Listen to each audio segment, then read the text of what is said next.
불룩한데요. 죄송합니다.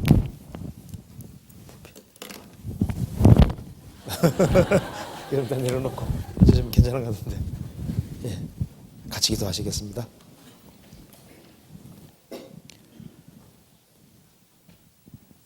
저희를 사랑하시는 하나님 아버지 감사합니다.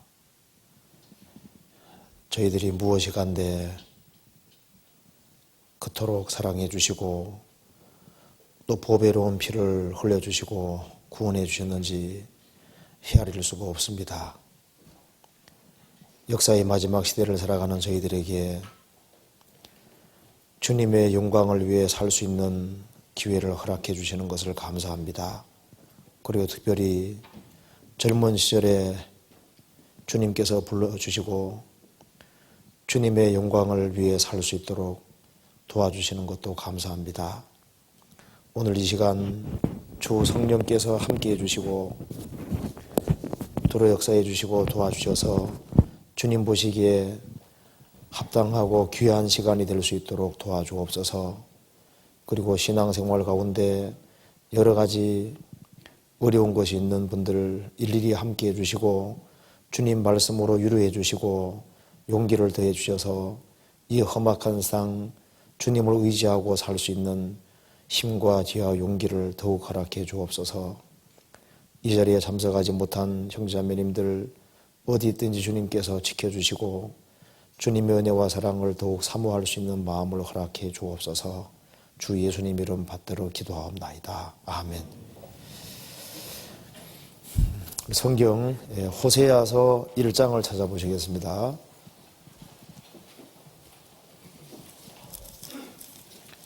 호세아서 1장입니다.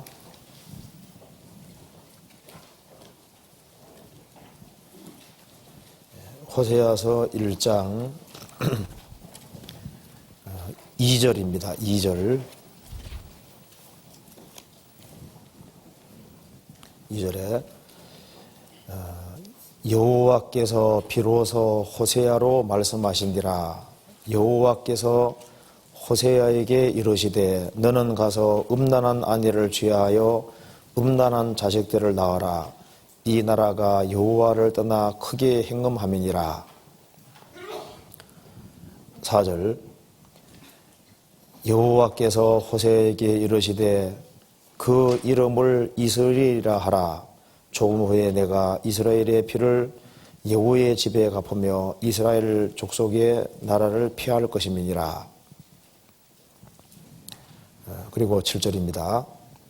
그러나 내가 유다 족속을 긍휼히 여겨서 저희 하나님 여호와로 구원하겠고 활과 칼이나 전쟁이나 말과 마병으로 구원하지 아니하리라 하시니라. 거기까지입니다.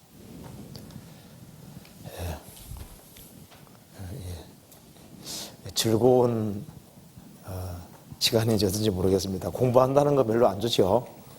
그죠? 성경 아카데미 말부터 거창하죠. 예. 근데 호세아 내용은 그렇게 골치 아픈 내용은 아니리라고 생각이 듭니다. 예. 그래서 공부한다고 생각하기보다는 우리 신앙생활에 다시 한번 점검할 수 있는 기회를 가진다고 생각하면 될 것 같습니다. 호세아서는 아마 이제 구원받고 좀 시간 지난 분들은 다 읽어보셨을 겁니다. 읽어보셨는데 읽어보면은 참 어렵죠. 조금은 알 것 같은데 이게 좀 어렵습니다. 그래서 이 성경 중에 어려운 말씀들이 있는데 호세아서도 상당히 어려운 말씀에 속한다고 할 수 있습니다. 그런데 그리고 이 성경을 짧은 시간에 공부한다는 것은 어렵지만은 우리가 전체적으로 좀 중요한 것을 한번 같이 생각해 보도록 합시다. 호세아서는 우리가 다 아는 대로 기록한 사람은 호세아입니다. 그리고 호세아라는 이름의 뜻은 구원이라는 뜻이라는 건 알고 계시죠? 그리고 여기에 언제 기록을 했느냐 하면은 여기 1절에 나와 있는 말씀대로 우시야와 요담과 아하스와 히스기야가 이어 유다 왕이 된 시대에 곧 요아스의 아들 여로보암이 이스라엘 왕이 된 시대에 불의의 아들 호세아에게 임한 여호와의 말씀이니라. 그러니까 여로보암 2세 시대에 기록된 것을 알 수가 있습니다. 그리고 이 호세아서를 정확히 기록한 때는 알 수가 없습니다. 대충 아마 여로보암 2세 시기에 아마 기록을 했을 거다. 이제 그렇게 추정을 합니다. 그리고 이제 호세아서를 쭉 읽어보면 아시겠지만은 이 호세아가 살던 이 시대가 물질적으로 굉장히 풍요한 시대였습니다. 그래서 정치적으로 경제적으로 아주 가장 크게 부흥을 이룩하고 여로보암 2세는 41년 동안 통치했으니까 이스라엘을 아주 오래 통치했고 아주 경제적으로 아주 굉장히 부강한 상태가 됐을 때 이스라엘 백성들은 타락의 길을 걸어갔던 겁니다. 그리고 이제 이스라엘 백성들이 이제 타락의 그걸 달리고 돌이키지 아니하니까 하나님께서 아시리아를 들어서 이스라엘 민족을 심판하려고 하는데 호세아는 그것을 알고 있는데 이스라엘 백성들은 모르고 있는 겁니다. 그래서 호세아는 간절하게 이스라엘 민족이 살 수 있는 유일한 길은 하나님께 회개하고 돌아오는 길밖에 없다. 그리고 이스라엘이 아무리 큰 죄를 지었다 할지라도 하나님께서는 사랑의 하나님이시기 때문에 이스라엘이 회개하고 돌아오기만 하면은 무조건 절대적인 사랑으로 받아주시는 분인 것을 아주 강하게 얘기를 하고 있습니다. 그래서 하나님께서 이스라엘이 비록 너무나도 큰 죄를 지었지만은 이스라엘이 멸망하기를 원치 않는다는 사실을 호세아라는 사람의 생애를 통해서 설명해 주셨습니다. 2절에 보시면은 이런 말 나와 있죠. 여호와께서 비로소 호세아로 말씀하시니라. 호세아로, 이게 중요한 말씀인데요. 호세아라는 사람을 통해서, 호세아라는 사람을 등장시켜서 호세아를 통해서 하나님의 마음을 드러내시고 호세아 생애를 통해서 하나님의 마음을 그대로 드러내는 겁니다. 그래서 하나님께서 이 호세아는 여기에서 하나님을 가리키는 것이고 호세아가 취한 음란한 아내 고멜은 바로 이스라엘 민족을 가르치고 있습니다. 그래서 이 호세아가 음란한 아내를 취했는데 이 아내가 죄를 짓고 결국은 호세아를 떠나버렸죠. 떠나버렸는데 하나님께서 다시 기어코 찾아와서 다시 값을 지불하고 사서 다시 아내를 삼으라고 했습니다. 그래서 호세아는 이제 자기 집을 떠난 그 아내를 찾아서 기어코 값을 지불하고 아내를 사서 다시 사는 내용이 나와 있죠. 그걸 통해서 이스라엘이 비록 죄를 지어서 심판은 받지만은 영원히 버리는 것이 아니라 예수님의 구속으로 말미암아 범죄한 이스라엘 민족을 회복시켜 주시고 영광스럽게 할 것을 말씀하는 내용입니다. 그러니까 여기 호세아로 말씀하시니라, 호세아라는 사람을 들어서 하나님의 마음을 그대로 표현했다는 겁니다.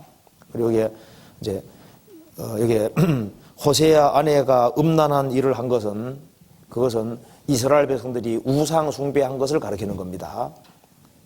그리고 호세아 아내가 음행을 행하고 호세아를 떠나버렸지만은 하나님께서 호세아로 하여금 다시 아내를 값을 주고 사라 그랬습니다.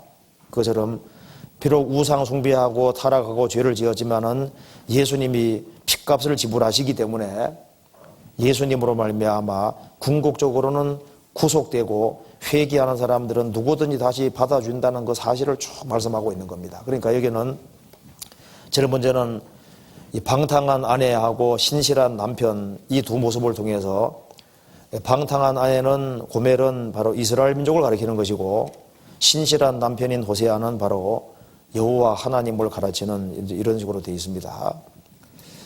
그래서 내용 읽어보면은 이제 처음부터까지 읽어보면은 결국은 아무리 죄를 지었다 할지라도 예수님의 구속 사건이 있으니까 죄를 많이 지었을지라도 항복하고 하나님께 나오면은 하나님께서는 무조건 받아주시고 회복해 준다는 그 주제로 되어 있습니다. 그리고 아무리 읽어봐도 그 내용입니다. 그러니까 회개하라. 회개하면 사는 거다. 그 얘기를 하는데 그 얘기를 이렇게 복잡하게 해놨어요. 하도 못 알아들으니까 여러 각도로 말해놨습니다. 그래서 여기 호세아서는 죄를 지었을지라도 내가 사랑하니까 돌이키고 구원받고 나 떠나지 말아라. 이제 그 내용을 이제 계속 반복적으로 확대시켜 얘기한 거라고 할 수 있습니다. 그래서 이것을 우리가 하나하나 생각을 해봅시다. 먼저 호세아 1장을 보시면요. 1장 2절에 여호와께서 비로소 호세아로 말씀하시니라. 여호와께서 호세아에게 이르시되 너는 가서 음란한 아내를 취하여 음란한 자식들을 낳아라. 이 나라가 여호와를 떠나 크게 행음함이니라. 이에 저가 가서 디블라임의 딸 고메를 취하였더니 저가 잉태하여 아들을 낳음에 여호와께서 호세아에게 이르시되 그 이름을 이스라엘이라 하라. 조금 후에 내가 이스라엘의 피를 여호와의 집에 갚으며 이스라엘 속의 나라를 피할 것임이니라. 그래서 하나님께서 이 고멜이 아들을 낳았을 때 이름을 이스라엘이라고 짓게 했고, 이제 그것은 이제 이스라엘 나라가 분명히 망한다, 이제 그걸 보여주기 위해서라고 했습니다. 그래서 기원전 722년에 실제로 북이스라엘은 망해버렸습니다. 그리고 6절에 고멜이 또 잉태하여 딸을 낳음에 여호와께서 호세아에게 이르시되 그 이름을 로루하마라 하라. 그것은 뜻이 뭐냐면은 뒤에 나와 있죠. 이스라엘 속을 긍휼히 여겨 사하지 아니할 것임이니라. 그러니까 이스라엘은 이제 긍휼히 여김은 받지 못하고 하나님의 심판받고 멸망받을 것을 말씀해 주신 겁니다. 그렇지만은 하나님께서 유다 족속은 긍휼히 여겨서 하나님께서 유다 족속은 아수리아 손에서 구원할 것이다. 7절에 나와 있죠. 활과 칼이나 전쟁이나 말과 마병으로 구원하지 아니하리라. 이 말씀대로 히스기야 왕 당시에 아수르 사람 쳐들어왔을 때 어떻게 했습니까? 하나님이 천사 보내서 아시리아 군대를 완전히 전멸시켜 버리잖아요. 그래서 이 활이나 칼이나 전쟁이나 말과 마병으로 구원하지 아니하고 하나님이 초자연적으로 직접 개입해서 이제 유다를 구원해 주셨습니다. 그럼 하나님께서 왜 유다에는 특별하게 긍휼히 여기시냐 하면은 유다 통해서 누가 옵니까? 메시아가 오시니까 하나님께서 아시리아 손에서 구원해 주셨습니다. 그리고 하나님께서 또 고멜이 아들을 낳았다고 돼 이제 8절에, 그래서 9절에 여호와께서 이르시되 그 이름을 로암미라 하라. 너는 내 백성이 아니요 나는 너희 하나님이 되지 아니할 것임이니라. 그래서 이 고멜이 자녀를 낳았을 때 로로하마라, 긍휼히 받지 못하는 자다. 그 다음에 이제 로암미다, 이는 내 백성이 아니다.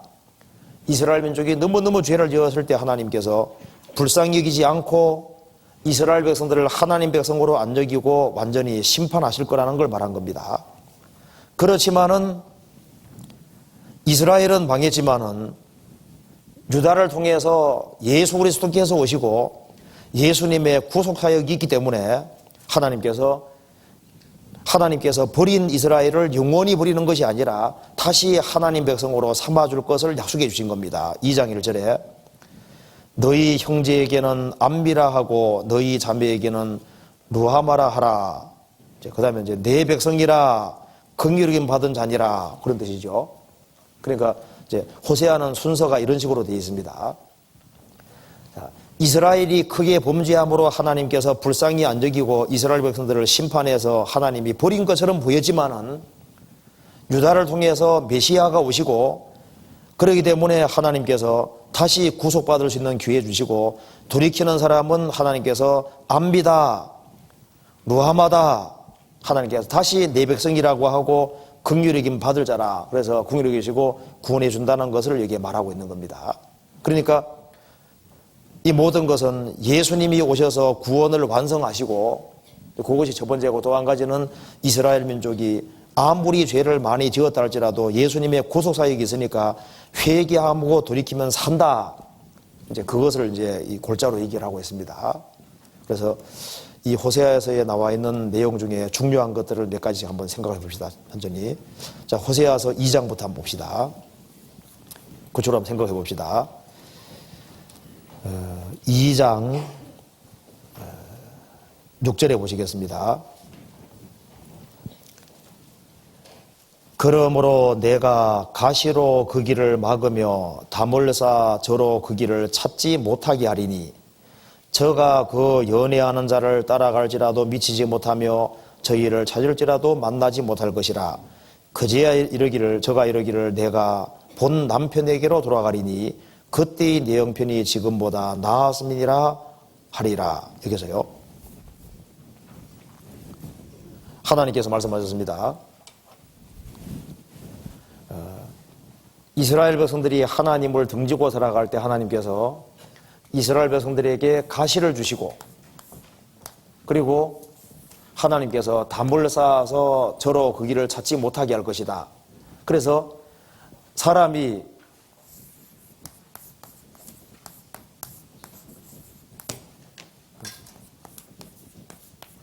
하나님을 사랑하고 하나님을 연애하도록 이렇게 원래 지어놨는데, 여기 연애하는 자가 바로 우상입니다. 우상. 여기 본 남편은 누굽니까? 본 남편은 하나님입니다.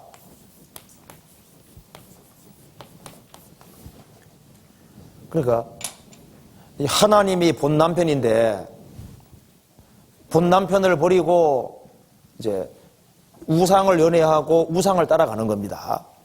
그래서 이 본 남편 대신 하나님을 버리고 우상을 따라가면은 결국은 멸망이지 않습니까? 그래서 하나님께서 이 본 남편 대신은 하나님께 돌아오도록 하기 위해서 이스라엘 백성들에게 많은 가시를 주시고 나중에는 담을 쌓아서 사방이 완전히 막히게 만든 겁니다. 그래서 하나님 등지고 살아가니까 많은 가시와 슬픔이라는 것이 있었습니다. 그리고 그래도 가시길을 헤치고 곁길로 계속 가니까 하나님이 담을 쌓아서 사방이 완전히 막히게 하시고 코너에 완전히 몰리니까 이제 본 남편에게로 돌아갈 것이다. 이제 그렇게 얘기를 했죠. 이것이 호세아서의 또 핵심 주제가 되는 겁니다. 고멜도 호세아를 버리고 딴 남자를 찾아가 다녔지만은 거기에서 진정한 행복이 없고 우리 고통만 가정될 뿐이었습니다. 그래서 내가 본 남편에게로 돌아갈 것이다. 똑같은 얘기죠. 그래서 여기에 가시로 길을 막으며 담을 쌓아 저로 그 길을 찾지 못하게 할 것이다. 이것은 성경 전체를 한마디로 요약한 거라고 할 수도 있습니다. 그래서 2페이지부터 한번 봅시다. 하나님께서는 이 가시와 담을 주는데 그거 알고 보면 그것이 사랑이었습니다. 사랑. 그래서 여기에 성경에는 크게 세 종류의 가시가 나오는데 구원받게 하기 위한 목적으로 주시는 가시가 있고 징계의 목적으로 주시는 가시가 있고 더 차원 높은 목적을 위한 가시, 이렇게 세 종류의 가시가 있습니다. 내가 가시로 그 길을 막으며 담을 쌓아 저로 그 길을 찾지 못하게 할 것이다. 패역한 자의 길에는 가시와 울무가 있거니와, 이 말씀대로 이 하나님을 등지고 살아가는 길은 평탄치를 못하도록 되어 있습니다. 그래서 하나님을 등지고 살아가면 잘 되는 것처럼 보이지만은 거기에는 가시가 있고 울무가 있고 계속 곁길로 가면은 담을 쌓아 사방을 완전히 막히게 해서 하나님께 항복하게 만드시는 겁니다. 그래서요, 대다수가 고통 속에서 주님을 찾도록 되어 있습니다. 요한복음 2장에 왕의 신하는 그 왕의 신하니까 아주 권세가 있지 않습니까? 그런데 그 자기 아들이 병들었을 때 자기 힘으로 어찌할 수 없는 상황이 생기니까 할 수 없이 이제 예수께 나와서 병도 고침받는 동시에 구원까지 받는 이제 그런 역사가 있었습니다. 소경 거지 바리메오도 여리고성에서 제일 비참한 사람입니다. 소경이고 동시에 거지니까 이중고를 긋고 있는 사람이죠. 소경 중에도 부자가 있거든요. 소경이면서 거지니까 이 여리고 지역에서 제일 불쌍한 사람 누구냐 하면 소경 거지 바리메오인 거예요. 그런데 그는 가장 큰 곤궁고와 고통 속에 있었기 때문에 세상에는 소망을 둘 수가 없는 사람인 겁니다. 그래서 예수께서 지나가신다는 말을 들었을 때 그 예수님께 아주 적극적으로 부르짖었고 그래서 마침내 구원을 받았습니다. 그래서 가장 궁궁과 고통 속에 떨어지지만은 사실은 가장 행복한 사람이 됐던 겁니다. 삭개오는 난장이라고 되지 않습니까? 키가 너무 작아요. 그래서 세리장이지만은 자기 콤플렉스가 하나 있는 겁니다. 그 키가 작다고 하는 그 콤플렉스가 그 사람을 겸손하게 만들어 주셨고 그래서 영원한 것을 갈구하고 주님을 갈구하는 계기가 됐던 겁니다. 그래서 이 키가 작은 것이 항상 자기에게 가시가 됐고 자기를 고통스럽게 만들어 그래서 자기 마음을 낮아지게 만드는 계기가 됐던 겁니다. 이 사복음서 읽어보면은 대다수가 고통 속에서 주님께 나왔습니다. 이사야 38장에도 히스기야 왕도 병들어 죽게 됐을 때 구원받았잖아요. 보옵소서 내게 큰 고통을 더하신 것은 내게 평안을 주리 아심이라. 주께서 나의 영혼을 사랑하사 멸망의 구덩이에서 건지셨고 나의 모든 죄는 주의 등 뒤에 던졌나이다. 자기의 모든 죄가 예수님 등 뒤로 넘어간 걸 언제 깨달았냐면은 죽음에 임박해서 병들어 죽게 됐을 때 그걸 깨달았습니다. 우리 주변에 누가 구원받은지 한번 봐봐요. 다 간증하는 거 보면 만사 형통할 때 구원받은 게 보다는 다 이게 여러 가지 어려운 게 있어가지고 구원받는 겁니다. 어떤 사람은 감옥에 가서도 구원받는 사람이잖아요. 감옥이라는 그 고통 속에서 구원받는 사람도 있고 십자가에 펴주고 하던 강도도 십자가 달려서 얼마나 고통스러웠겠습니까? 그래서 이제 정말 죽는다는 걸 깨닫고 죽음 건너가면 심판이란 걸 절실히 느끼니까 십자가상에서 회개하고 구원받았잖아요. 그 사람 만일 십자가 달리지 아니하고 그냥 죄지고 편안하게 살았으면 구원받을 수도 있습니다. 십자가 위에서 가장 중요한 고통 속에서 구원을 받았습니다. 성경 속에서 가장 죄 많이 지은 사람 중에 대표적인 사람이 므낫세입니다. 아마 이스라엘 역사 속에서 므낫세만큼 죄 많이 지은 사람은 없어요. 하나님의 성전 제단을 헐고 우상까지 자기 손으로 만들어서 우상을 하나님 성전단에다가 세우고 그리고 무수히 많은 사람 피를 흘렸습니다. 그가 포로로 잡혀갔을 때 이 감옥 안에 막 가시가 있는 속에서 있어야 되는 겁니다. 그 가시 속에서 고통하는 가운데 비로소 하나님께 간절하게 부르짖었고 그래서 구원을 받았습니다. 예수님 족보에 나옵니다.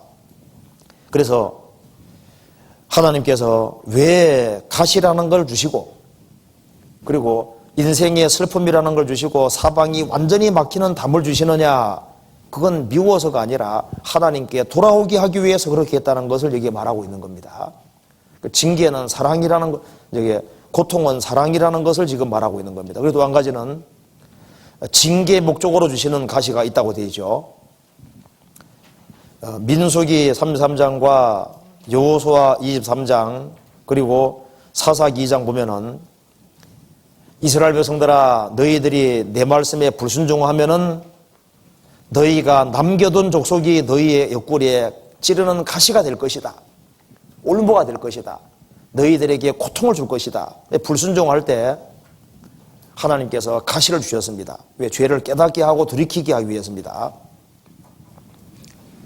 하나님께서 이스라엘 백성들을 들어서 바벨론 포로로 던진 것은, 포로에 던져서 가시 속에서 고통하게 한 것은 사랑하셨기 때문입니다. 이 다윗이 살인죄와 간음죄를 짓고 난 이후에 얼마나 큰 징계 받았습니까? 그 많은 가시로 고통받았는데 그것이 그 사람에게는 사랑이었습니다. 삼손이 하나님께 범죄하고 눈이 빠지지 않습니까? 그 고통 속에서 철저히 회개하고 자기가 20년 동안 사자생활을 하면서 죽인 블레 사람 숫자 보다가 자기가 그 맷돌을 돌리면서 참으로 회개하고 가장 어려운 중에 있을 때 그때 죽인 사람 수가 훨씬 많았다고 되어 있잖아요. 그래서 가장 바른 정신과 마음을 가진 때가 언제냐면 눈이 빠졌을 때입니다. 거기에서 하나님과 가장 가까워졌고 가장 큰 역사를 이루었습니다. 자, 구원받은 사람이 불순종할 때마다 평탄치를 못할 겁니다. 구원 안 받은 사람은 내버려두는 경우 있어도 구원 받은 사람은 그렇지 않을 겁니다. 그래서 계속 가시가 있어요. 그런데 알고 보면은 그것이 미워서냐 그게 아니라 사랑입니다. 그와 동시에 더 높은 차원의 목적을 가진 가시가 있습니다. 그것이 바로 사도 바울이 얻은 가시입니다.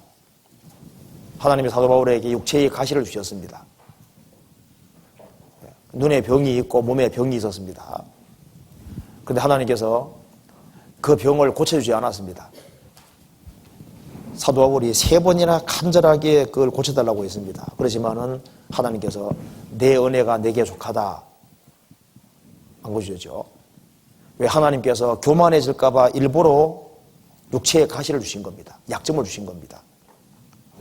자기 잘못이 없지만은 일부러 약점 주신 이유는 교만해질까봐. 교만하면 하나님 능력이 떠나니까 하나님께서 교만해질까봐 더 높은 차원의 목적으로 가시라는 걸 주셨습니다. 그래서 나는 원치 않았는데, 나는 아무 잘못이 없는데도 불구하고 어떤 고통의 가시가 있으면은 거기에는 하나님의 선한 뜻과 섭리가 확실히 있다 그 말입니다. 욥은 말했습니다. 나는 전능자의 화살을 맞았다 그랬습니다. 전능자의 독의 화살을 맞았다. 욥은 영혼에 아주 말할 수 없는 큰 고통을 받았습니다. 영혼에 얼마나 큰 찔림받고 고통받은지 모릅니다. 그래서 욥이 말했습니다. 하나님, 내가 용인이니까 내가 바다라도 된다는 말입니까? 용입니까? 그 말은 내가 그렇게 강한 사람이라도 된다는 말씀입니까? 그 말입니다. 내가 바다니까 나는 지극히 작은 피조물인데 하나님이 나를 바다같이 아주 큰 존재라고 생각하십니까? 저도 한계가 있는 사람이고 참는 것도 한계가 있는 사람이지 내가 바다같이 그렇게 큰 존재가 아닌데 지극히 작은 피조물인 나에게 이렇게 고통스럽게 할 수 있겠습니까? 나는 너무나도 약한 사람인데 내가 용처럼 강하게라도 하단 말입니까? 나는 이렇게 작은 존재에 불과한데 내가 이렇게 큰 존재라도 한다는 말입니까? 그렇게 부르짖었습니다. 그런데 사실 하나님께서 이런 고통을 통해서 욥은 훨씬 더 강한 사람이 되고 훨씬 크고 넓은 사람이 되었습니다. 욥에게 하나님이 가시 주신 것은 그것은 더 높은 목적이 있는 가시였습니다. 존 번연은 감옥에서 10년 이상을 있었는데 아무 잘못이 없이 전도하다가 잡혀간 거예요. 그는 감옥에 나와서 전도하기를 간절히 원했지만 하나님께서는 일부러 감옥 속에 두셨습니다. 그래서 설교역정이 나왔고 그 사람이 바깥 전도한 것보다가 책을 써 전도한 것이 훨씬 더 많은 겁니다. 자, 하나님께서 여러 가지를 가르쳐 주는데 하나님께서 우리에게 차원 높은 다른 목적이 있기 때문에 하나님이 항상 내게 약점이라는 가시를 주신 경우도 있습니다. 그것이 자기에게 은혜라는 걸 알 수 있는 겁니다. 여기서 말하기를 왜 하나님께서 가시를 주셨느냐? 내가 불신자였을 때 가시를 준 것이나 구원받고 난 이후에 내가 징계를 받기 때문에 가시 준 것이나 차원 높은 목적으로 가시 주던 어떤 가시든 간에 그것은 사랑이었습니다. 여기서 그걸 말하고 있는 겁니다. 하나님께서 너희들에게 가시를 주고 담을 쌓고 사방 막히게 하는 것이 미워서냐? 아니다. 하나님이 너희로 하여금 돌이키게 하고 본 남편인 하나님께로 돌아가게 하기 위해 그렇게 한 거다. 그렇게 얘기를 했습니다. 8절 보시겠습니다. 2장 8절에 곡식과 새 포도주와 기름은 내가 저에게 준 것이요 저희가 바알을 위하여선 은과 금도 내가 저에게 더하여 준 것이거늘 저가 알지 못하도다. 그러므로 내가 그 시절에 내가 내 곡식을 도로 찾으며 그 시기에 내가 내 새 포도주를 도로 찾으며 또 저희 벌거벗은 몸을 가리울 내 양털과 삼을 빼앗으리라. 11절 내가 그 모든 희락과 절기와 월삭과 안식일과 모든 명절을 폐하겠고 그리고 하나님께서 다 뺏어가 버렸습니다. 13절 저가 기고리와 폐물로 장식하고 그 연애하는 자를 따라가서 나를 잊어버리고 향을 살라 바알들을 섬긴 시일을 따라 내가 저에게 벌을 주리라. 나 여호와의 말이니라. 하나님이 모든 걸 주셨는데 이스라엘 백성들은 하나님 준 줄 모르고 그걸 다 바알이 준 줄 알고 바알 섬기려 사용하는 겁니다. 그래서 하나님께서 이스라엘 민족의 몽땅 다 뺏어가 버린 거예요. 다 뺏어가 버렸습니다. 그래서 가장 초라한 상태로 된 겁니다.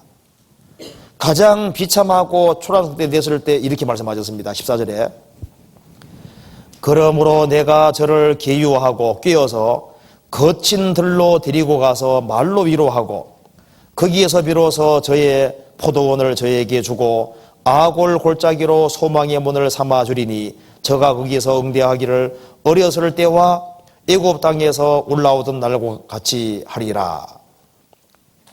여호와께서 이르시되 그날에는 내가 나를 내 남편을 걷고 다시는 내 바알을 걷지 아니하리라.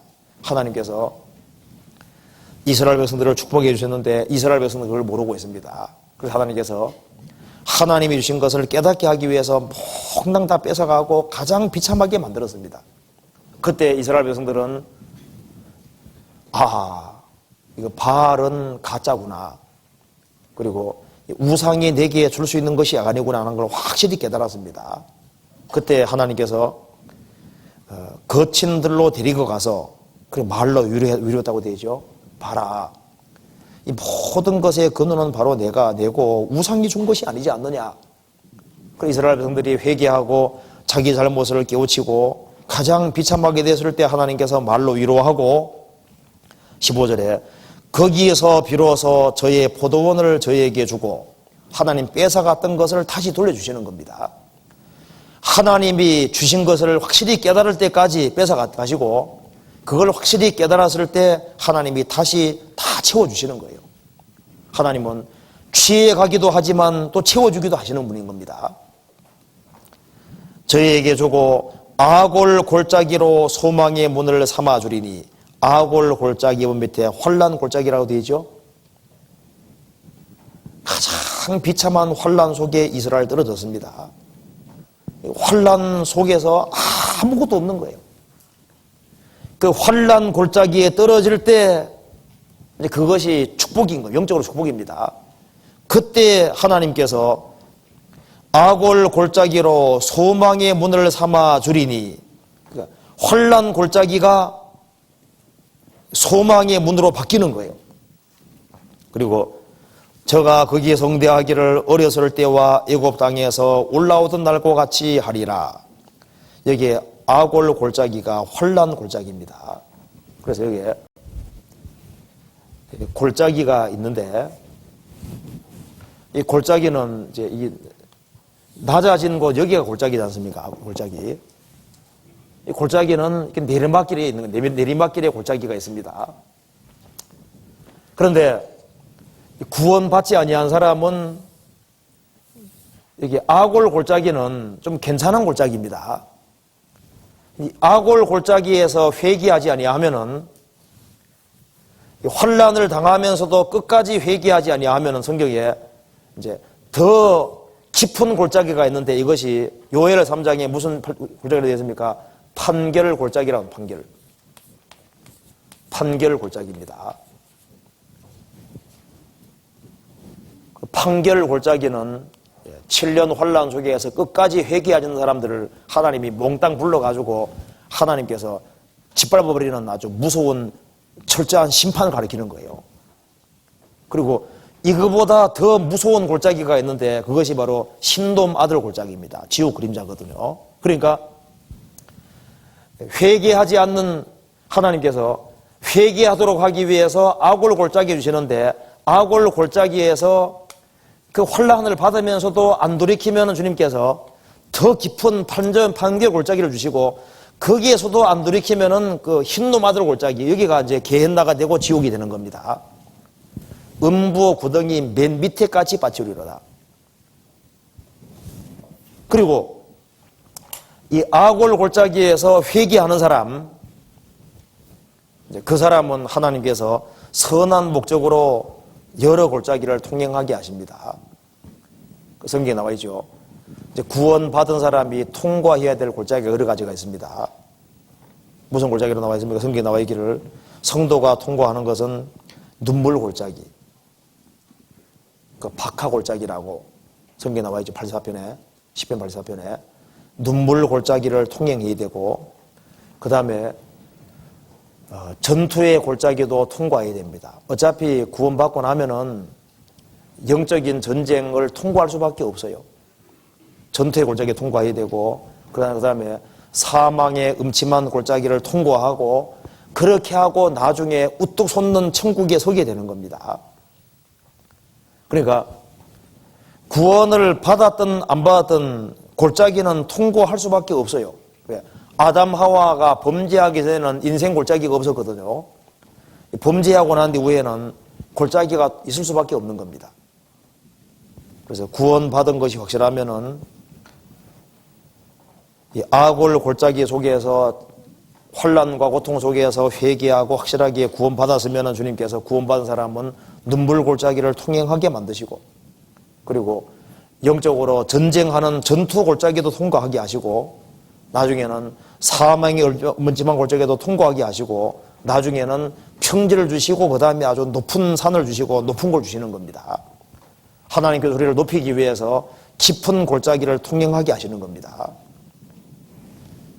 이건 어차피 통과할 수밖에 없는 겁니다. 그래서 여기에 이스라엘이 불순종의 길을 걸어갈 때 하나님이 다 뺏어가셔서 아골 골짜기에 두시고, 환난 골짜기 속에서 이스라엘 백성들이 회개할 때 하나님께서 소망의 문을 삼아주시고 뺏어갔던 것을 다 채워주시고 원상복귀해 주시는 겁니다. 그것이 성경에 나와 있고요.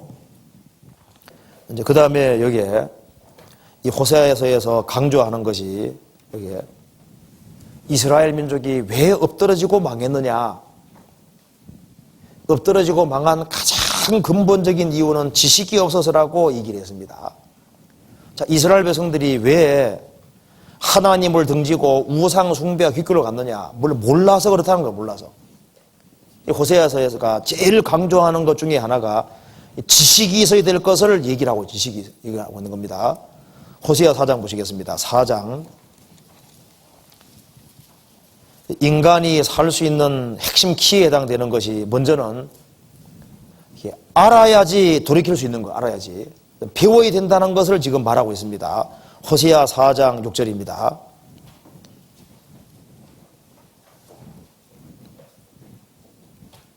이게 4장 1절부터 잠깐 보면은요. 이스라엘 자손들아, 여호와의 말씀을 들어라. 여호와께서 이 땅 거민과 정변하시나니 이 땅에는 진실도 없고 인애도 없고 하나님을 아는 지식도 없고, 그리 되죠. 하나님 아는 지식도 없고. 6절 같이 읽어봅시다.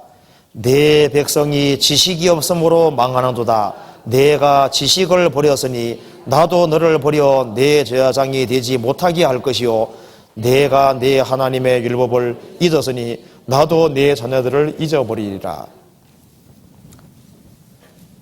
자, 깨닫지 못하는 백성은 패망하리라. 제가 어젠가 그저께인가 제가 한번 책을 보니까 이런 내용이 나오더라고요. 한 대형 교회인데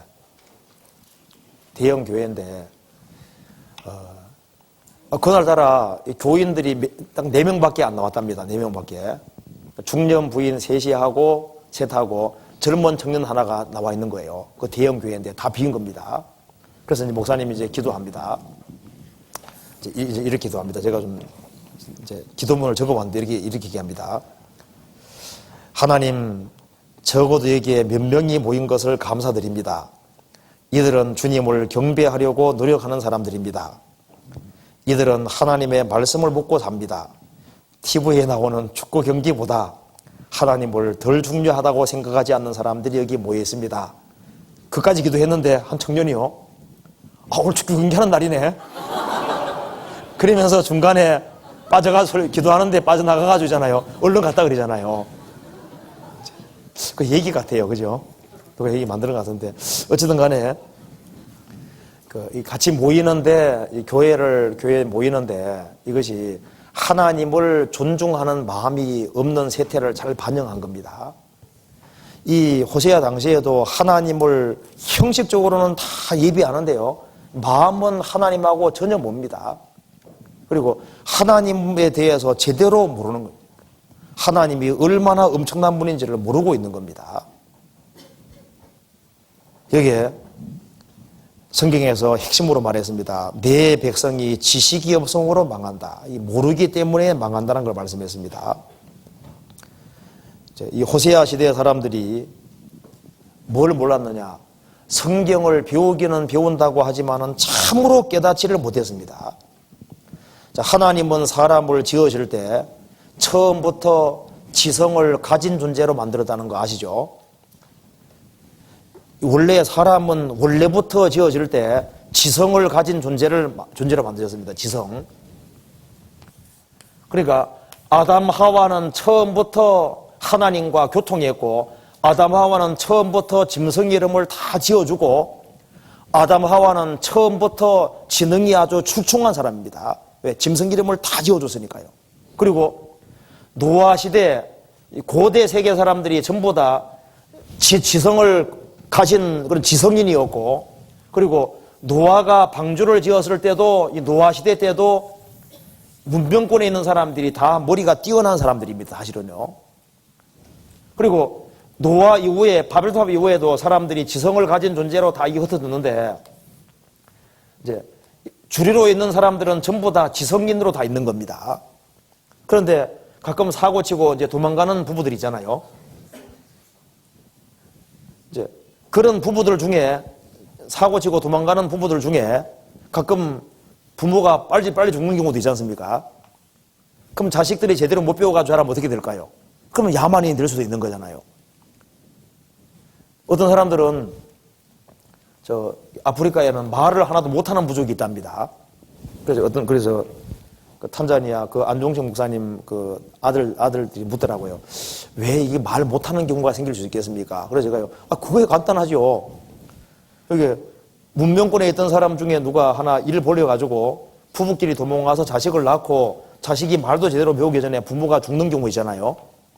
그럴 경우에 말 못 배우고 자녀들이 자라나면은, 제대로 말 못 배우고 자라나면은 일단 신호체계 사용해가지고 이렇게 하고, 그래서 그걸 떼서 태어나고 살다 하다 보면은 기호체계로 말은 못하고 하는 그런 경우 생길 수 있다 하니까, 그 말 듣고 보니 그렇게도 하겠대요.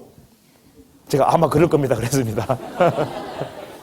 그러니까 원래 이 인간은 처음부터 동굴 속에서 우우하는 그런 존재가 아니라, 이게 하나님을 원래 알 수 있도록 원래 지어진 아주 이게 탁월한 지성 가진 존재로 원래 지어져 있는 겁니다. 그래서 인간은 하나님을 알아야 되고 알 수 있도록 원래 지어져 있는 거예요. 처음부터. 그런데 아담이 타락한 이래로 하나님을 제대로 알 수가 없게 된 겁니다. 제대로. 하나님을 안다고 하지만은 하나님이 계속적으로 계시해 주신 것이 있어야만 알 수 있는데, 욥기 읽으면은 성경이 기록되기 전 시대에도 하나님에 대한 어떤 굉장한 지식이 있는 걸 볼 수 있습니다. 그리고 하나님께서는 이스라엘 백성들에게는 특별히 하나님이 구약 성경을 주시고 말씀을 내려주셨잖아요. 그런데 하나님의 말씀을 받았는데도 불구하고 내 백성이 지식이 없음으로 망한다고 말씀하셨습니다. 왜? 지식을 내려주셨는데 지식이 없다고 그러잖아요. 그러니까 배우기는 배우는데 이걸 깨닫지를 못하는 거예요. 깨닫지를.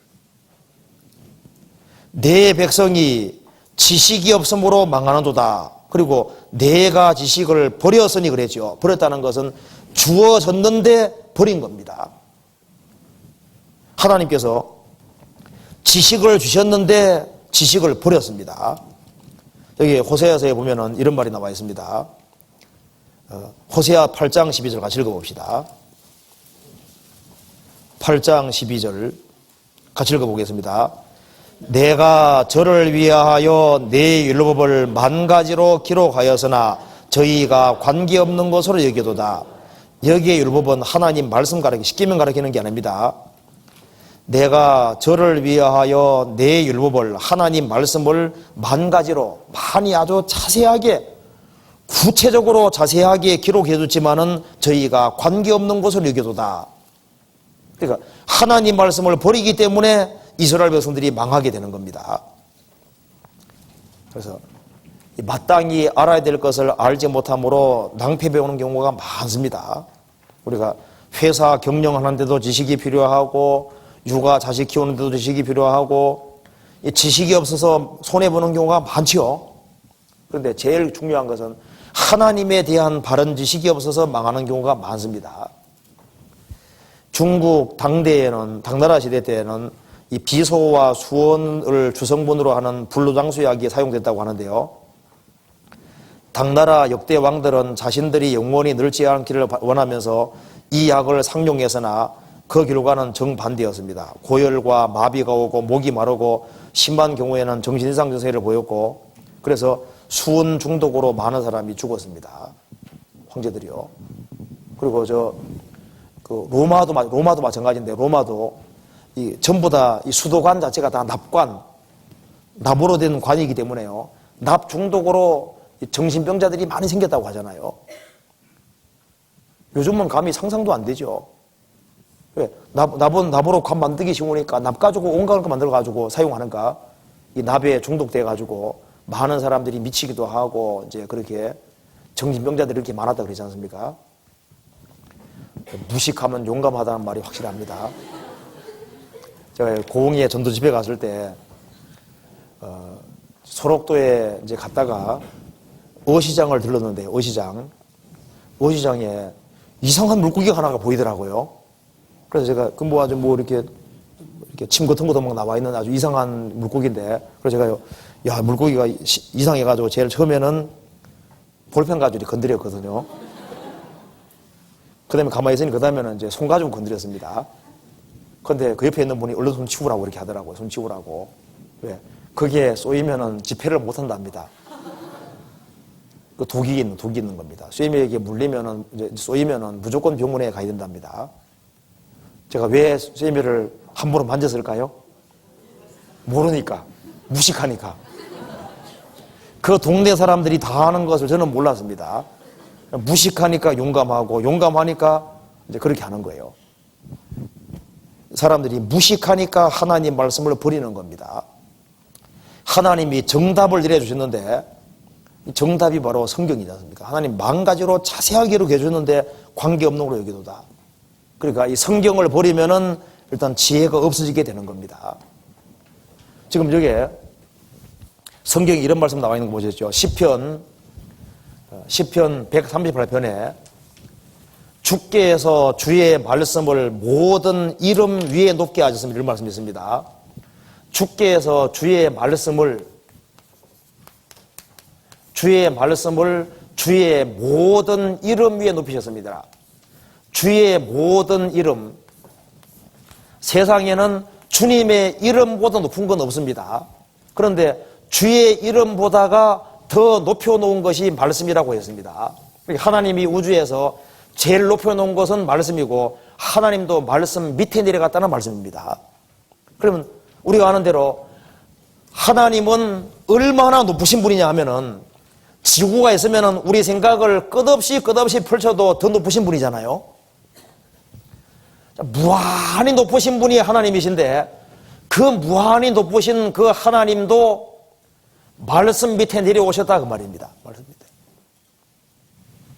주께서 주의 모든 말씀을 주의 모든 이름 위에 높게 하셨습니다. 주님이 제일 높여놓은 것이 말씀입니다. 그래서 예수님 말씀하셨습니다. 그러나 율법의 한 획이 떨어짐보다 천지 없음이 시우리라.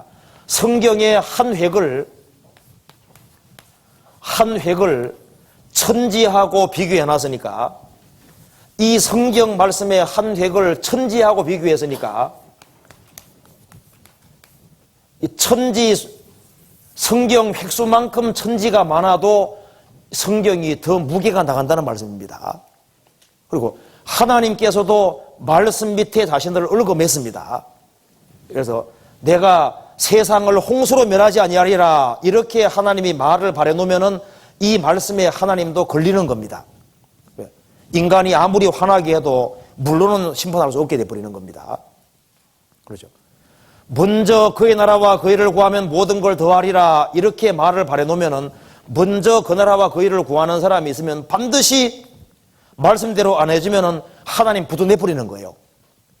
하나님께서는 이렇게 많은 말씀을 발해놨으니 이 모든 말씀을 다 지켜야 되니까 이 말씀 밑에 자신을 얽어매신 거다 그 말입니다. 인간 축복해 주려고. 그리고 하나님은 이 말씀대로 안 할 수 없으니까 이 말씀 밑에 내려갔으니까, 그리고 이 말씀은 예수님 말씀했죠. 저희를 진리로 걸어가게 하옵소서. 아버지의 말씀은 진리니이다. 이 성경이 진리라는 것은 정답, 성경은 정답을 말씀하고 있으니까 그리스도인들은 아무래도 헤맬 필요가 없는 거예요. 네. 그냥 답이 다 주어 있으니까. 그런데 정답이 있는데 정답을 버리고 자기 수단 방법대로 하면은 안 되는 것이 당연한 일이고요. 알고요. 그래서 이 제일 불행한 것이 하나님 말씀에 명백히 그렇게 돼 있는데 그걸 알면서도 곁길로 가면요 무조건 손해보도록 돼 있는 겁니다. 무조건. 우리가 구원받고 처음에는 설마 하는데 날이 가면 갈수록 성경에 명백히 나와 있으면 그건 넘어가면 무조건 손해보는 거예요. 무조건. 왜? 이것은 몇 살 되신 분이 쓴 거냐 하면은 6,000살 되신 분이 쓰신 겁니까? 영원히 계신 분이 쓰신 겁니까? 그러니까 처음부터 끝까지 다 하시는 분이 썼으니까 내가 잘 못 배워서도 이 성경의 확고한 말씀들을 붙잡고 있으면 그 사람이 제일 지혜로운 사람 되는 겁니다. 그러니까 이 하나님께서 사람을 사랑해서 아주 망가지란 말은 아주 구체적으로 자세하게 써주셨는데 그것을 버렸다 그 말입니다. 호세아 4장 다시 한번 봅시다. 4장에 6절에 그렇게 되어 있죠. 내 백성이 지식이 없으므로 망하나도다. 내가 지식을 버렸으니 나도 너를 버려. 자, 내가 하나님의 지식, 하나님 말씀을 버렸으니 나도 너를 버리려 나가죠. 말씀은 하나님을 대신하는 겁니다. 그래서 말씀을 붙잡는 사람은 하나님께서 하나님 붙잡는 사람으로 보시는 거예요. 하나님 말씀을 버리는 사람은 하나님께서 하나님을 버리는 사람으로 보시는 겁니다. 내가 지식을 버렸으니 나도 너를 버려 그랬죠. 사울이 하나님 말씀을 버리니까 하나님도 버렸습니다. 내가 인내의 말씀을 지켰은즉 내가 또한 너를 지키려 나가는 겁니다. 그러니까 말씀을 지키는 것이 하나님 붙잡는 겁니다. 말씀 버리는 것이 하나님을 등지는 거거든요. 그래서 내가 지식을 버렸으니 나도 너를 버려 내 제사장이 되지 못하게 할 것이요. 하나님께서는 이스라엘 백성들을 제사장의 나라가 되게 하고 하나님이 아주 귀하게 쓰시고 축복의 통로가 되도록 그렇게 원하셨는데 하나님 말씀을 버리니까 이스라엘 백성들은 제사장으로서의 그 특권을 다 상실하게 되고 영원한 축복을 다 상실해 버린 겁니다. 그리고 내가 내 하나님의 율법을 잊었으니 나도 내 자녀를 잊어버리리라. 하나님 말씀을 잊어버리니까 하나님께서 내 자녀를 잊으리라. 하나님 말씀 붙잡으면 너와 내 집이 구원받는데 그 사람이 하나님 말씀 버리면은 그 자손까지 무조건 손해보게 되는 거예요. 그래서 부모의 잘못으로 자녀까지 불행하게 되는 일은 얼마든지 있습니다. 이스라엘 당대 사람들이 그리스도를 배척함으로 그 당대뿐 아니라 후손까지 얼마나 피해를 보고 손해봤습니까? 여기 너희들이 하나님 말씀을 잊었으니 나도 내 자녀를 잊어버리리라. 그래서 하나님 말씀을 붙잡으면 너와 내 집이 구원받고 주변 사람이 같이 구원받고 하나님 말씀 버리면 자기도 손해보고 자손까지 다 손해보게 되는 거예요. 그래서 살 수 있는 길은 하나님을 제대로 알아야 됩니다. 하나님 아는 거. 호세아 6장 찾아봅시다. 6장 6절입니다. 6장 3절부터 봅시다. 그러므로 우리가 여호와를 알자. 심써 여호와를 알자. 이게 망하는 것은 지식이 없어 망한다면은, 몰라서 망한다면은 우리가 마음과 정성을 들여서 여호와를 알자. 거기다 강조해지요. 심써 여호와를 알자. 6절 같이 읽읍시다. 나는 인애를 원하고 제사를 원치 아니하며 번제보다 하나님을 아는 것을 원하노라. 하나님께서는 하나님 아는 것을 간절히 원하셨습니다. 그래서 하나님을 알 때 이스라엘은 설 수 있었습니다. 하나님을 아는 지식이 있을 때는 항상 부흥이 있습니다. 그래서요, 개인 생활 속에서도 하나님 말씀을 배우는 여기에 치중을 하고, 하나님 말씀을 배우는 여기에다가 신경을 쓰고 하나님 말씀을 최고로 높이면은 그 사람 영혼이 살게 되어 있고 그 사람 영혼이 힘을 받게 되어 있는 거예요. 하나님께서는 말씀을 가장 높여놨으니까 우리도 신앙생활하는 속에서 이 말씀을 배우는 시간, 이 하나님 말씀을 배우는 시간, 여기에다가 최우선권을 두고 하나님 말씀을 하나님 말씀으로 받는 이것이 최우선이 되면은 개인이 살고 교회가 살고 모든 것이 살게 되는 겁니다. 그러니까 이 말씀이 죽는 곳에는 다 죽는 거예요. 말씀이 사는 곳에는 다 삽니다. 그러니까 살고 죽는 것은 말씀에 달려 있는 거니까, 여호와를 아는 통로가 말씀이니까 여호와를 알자, 힘써 여호와를 알자. 아는데 어떻게? 하나님께서 하나님 말씀을 내려주셨으니까 하나님 말씀을 가까이 하는 것이 하나님 가까이 하는 것이고, 하나님 말씀을 가장 존중히 여기는 사람은 하나님을 존중히 여기는 사람이 되는 겁니다.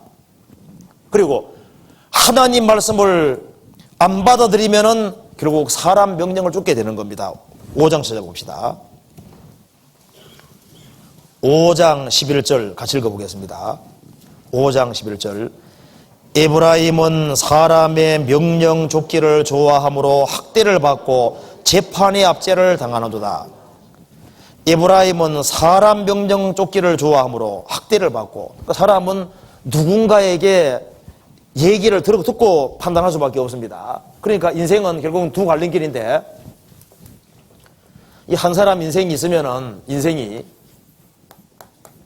사람은 누군가의 조력을 받고 도움을 받도록 지어졌기 때문에 이 하나님께로부터 오는 하나님의 말씀 여기에다가 귀를 기울이면 사는 거고, 하나님 말씀 받기를 거절하는 사람은 이 사람의 명령, 이 사람이 말하는 말을 받고 이것에 기준 삼아서 살게 되는 거잖아요. 그럼 이스라엘 민족은 왜 망했냐 하면은 하나님이 그렇게 간곡히 부탁하는 그 말씀에는 귀를 닫고 이 사람이 말하는 말, 이걸 따라가니까 이스라엘 민족이 손해를 보는 겁니다. 그래서 하나님 말씀 따라가지 않으려고 사람 말을 따라가면 어떻게 되는지 봅시다. 5장 8페이지 봅시다. 5장에 좀과 사자라고 되어 있죠. 자, 5장 12절. 5장 12절. 자, 그러므로 사람 명령 쫓기를 좋아하므로, 하나님 말씀을 쫓아가는 걸 좋아하는 게 아니라 사람 명령 쫓기를 좋아하므로, 12절. 그러므로 내가 에브라임에게는 좀 같으며 유다 족속에게는 썩이는 것 같도다. 14절. 내가 에브라임에게는 사자 같고 유다 족속에게는 젊은 사 같으리니 나 곧 내가 움켜갈지라. 내가 탈취할지라도 건져낼 자가 없으리라. 그래서 여기서 이 사람이 하나님 말씀을 등지기 시작하고 사람 말을 기준 삼고 사람 명령을 쫓아가면은 하나님께서 어떻게 징계하시냐면은, 처음에는 내가 하나님이 좀 같으면 그랬습니다. 하나님께서, 자, 이게 참 신기한 얘기죠. 하나님 말씀하시기를 내가 좀 같아 그랬습니다. 하나님이 좀 같으며 내가 너희에게 젊은 사자가 될 것이다. 이 좀은 눈에 띄지 않게 피해를 입히는 겁니다. 그렇죠? 양복 서는 거 봐봐요. 눈치 못 채게 싹 가잖아요. 자, 사람이 하나님 말씀을 등지고 사람 명령 주시기 시작하면은 처음에는 이게 눈에 잘 안 띕니다. 눈에 잘 띄지 않게끔 손해를 보는데 주님이 조금 몰래 살금살금 뺏어가는데 눈치를 못 채는 거예요. 처음에는 하나님 주신 기쁨도 뺏어가지요. 여러 가지 좋은 걸 싹싹 뺏어가는데 그걸 못 느끼는 겁니다. 그래서 이 하나님 말씀을 등지고 사람 말을 쫓아 따라가면은 내가 처음에는 좀과 같은 모습으로 싹 뺏어가고, 그래도 끝까지 안 돌이키면은 내가 에브라임에게는 사자 같고 유다족에게는 젊은 사자가 되리니 곧 내가 움켜갈지라, 내가 탈취할지라도 건져낼 수 없으리라. 사자는 눈에 띄잖아요. 눈에 보이는 모습으로 하나님께서 아주 강력하게 심판해서 아주 몽땅 뺏어가고 철저하게 심판할 것을 말씀하셨어요. 그러니까 하나님께서 사람이 불순종에 하나님 말씀을 등지고 불순종 기록을 할 때 처음부터 그게 두들겨 패는 게 아닙니다. 처음에는 몰래 빼서 조금씩 뺏어갑니다. 개 손해보고 있는데 모르고 있는 겁니다. 그러다가 끝까지 안 돌이키면 하나님께서 아주 무섭게 나타나셔가지고 아주 강하게 심판 드리는 이제 그런 모습이 있는 겁니다. 그렇죠? 꼭 이 순서가 맞습니다. 이제 그래서 이스라엘 백성들이 하나님의 심판을 받았을 때 15절 봅시다. 5장 15절에 내가 내 곳으로 돌아가서 저희가 그 죄를 뉘우치고 내 얼굴을 구하기까지 기다리리라. 하나님께서 크게 심판했지만은 내가 내 곳으로 돌아가서, 하나님께서 돌아가서 저희가 그 죄를 뉘우치고 내 얼굴을 구하기까지 기다리리라. 그리고 저희가 고난을 받을 때 나를 간절히 구하여 이르기를, 6장 1절입니다. 오라 우리가 여호와께로 돌아가자. 여호와께 소리를 찢어졌으나 도로 낫게 하실 것이요 우리를 지었으나 싸매어 주실 것임이니라. 자, 2절 같이 읽읍시다. 여호와께서 이틀 후에 우리를 살리시며 제3일에 우리를 일으키시리니 우리가 그 앞에서 살리라. 이스라엘이 하나님께 불순종하고 사람의 명령 주기를 좋아함으로 하나님께서 몰래 손해를 주다가 나중에는 사자 같은 모습 나타나셔서 아주 이스라엘을 아주 심하게 심판했습니다. 이스라엘이 철저하게 망하게 됐을 때 하나님께서는 회개하기까지 기다리십니다. 이스라엘이 정말 참으로 회개하고 하나님께 돌아갈 때 하나님께서 이스라엘 백성들을 다시 회복시켜 주시는 거예요. 오라 우리가 여호와께로 돌아가자. 우리를 찢으셨으나 도로 낫게 해주실 것이다. 그래서 여호와께서 이틀 후에 우리를 살리시며 제3일을 기르시니 우리가 그 앞에 살리라. 제3일이 뭡니까? 제3일이 예수님이 십자가에 죽으시고 부활한 날을 가리킵니다. 사복음서 보면은 제3일에 나오는데 제3일이 뭡니까? 예수님이 십자가 죽으시고 부활하신 날입니다. 예수님이 부활하신 날, 이스라엘은 아시리아에서 심판을 받고 나라가 없어버렸지만은 이스라엘 민족을 영원히 버린 것이 아니라 제3일 예수님이 십자가에 죽으시고 부활하신 그 제3일에 하나님께서 이스라엘 백성들에게 다시 구원의 기회 주시고 다시 회복시켜 줄 것을 약속하신 말씀입니다. 제3일에는 살리라.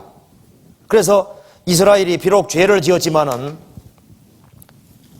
다시 자기 죄를 깨닫고 참으로 뉘우치고 돌이켰을 때 하나님께서 은혜를 다시 내려주시는 겁니다. 3절, 6장 3절입니다. 그러므로 우리가 여호와를 알자. 힘써 여호와를 알자. 그의 나오심은 새벽빛같이 일정하니 비와 같이 땅을 적시는 늦은 비와 같이 우리에게 임하시리라 하라. 이게 무슨 말씀이냐면은 그의 나오심은 새벽빛같이 일정하시다. 이 밤과 낮이 항상 교체가 되고 밤이 있으면 항상 낮이 오지 않습니까? 그것처럼 그분의 나오심은 새벽 빛같이 일정하시다. 즉 하나님이 심판하기 위해서 내려오셨지만은 심판이 끝나면 되돌아가 주님 앞에 처소에 가 있고 또 회개하면은 축복해 주려고 내려오시고 그리고 또 돌아가시고 불순종할 때는 심판하게 내려오시고 또 돌이키면은 또 구원하게 내려오시는데 이것은 저녁이 오고 아침이 오는 것처럼 일정하게 항상 하나님이 과거부터 죄 지었지만은 돌이킬 때는 어떻게 했습니까? 항상 축복해 주고 내려오셨지 않습니까? 그래서 그분의 나오심은 새벽빛같이 일정하시다. 그래서 하나님은 회개하는 사람은 구원해 준다고 말씀하신 대로 하나님은 항상 동일하게 행하시는 분이니까 우리가 돌아가면은 하나님이 항상 도와주셨으니까 지금도 그와 같이 하실 것이다. 그걸 말하는 겁니다. 그러면서 이스라엘이 돌이킬 때 하나님이 이런 모습으로 행하셨습니다. 호세아 14장 찾아보시겠습니다. 호세아 14장 4절입니다. 4절에 내가 저희의 패역을 고치고 즐거이 저희를 사랑하리니 나의 진노가 저에게서 났음이니라. 그다음 읽어봅시다. 내가 이스라엘에게 이슬과 같으리니 저가 백합화같이 피겠고 레바논 백향목같이 뿌리가 박힐 것이라. 그 가지는 퍼지며 그 아름다움은 감람나무 같고 그 향기는 레바논 백향목 같으리니. 예, 여기서요. 자, 이스라엘이 참으로 회개하고 돌이킬 때 예수님 십자가 공로로 말미암아 하나님께서 이스라엘 백성들을 회복시켜 주시는데 5절에 내가 이스라엘에게는 이스라엘과 같을 것이다. 그러니까 불순종할 때는 내가 너희에게 좀과 같이 다 뺏어가는 존재가 되고 사자같이 움켜가는 존재가 되지만은 너희들이 참으로 회개하고 돌이킬 때 내가 너희에게 이스라엘과 같은 존재가 될 것이다. 그래서 내가 너희들에게 이 좀과 같은 모습으로 몰래 뺏어갔지만은 이제는 이슬과 같은 모습으로 고요하게 내려오는 이슬처럼 내려와서 너희들을 축복해 줄 거라는 걸 말씀했습니다. 그래서 여기 9페이지 봅시다. 내가 이슬을 같으니 중간에 나와 있죠. 좀이 눈에 보이지 않게 영향력을 미치는 것처럼 말없이 고요히 내리는 이슬처럼 이스라엘 백성들에게 좋은 영향을 주신다는 말씀입니다. 그래서 내가 너희에게 이슬 같으리라. 그래서 나의 교훈은 내리는 비요 나의 말은 맺히는 이슬이요 그런 말씀이 나와 있죠.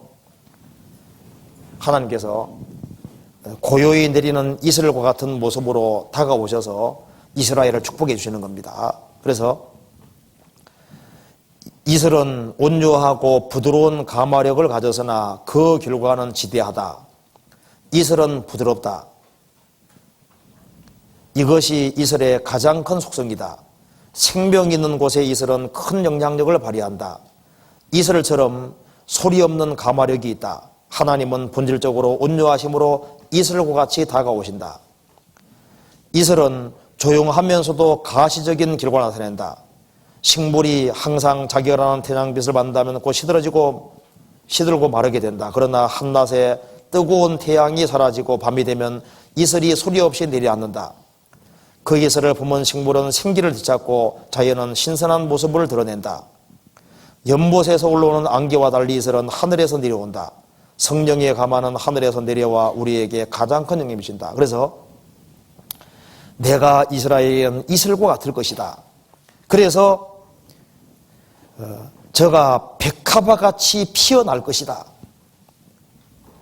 백합화같이 피어나겠고 그래서 향기를 내게 되고 백합화같이 피겠고 활짝 피게 되겠고 레바논의 백향목같이 뿌리가 박힐 것이다. 우리가 하나님이 역사하시면은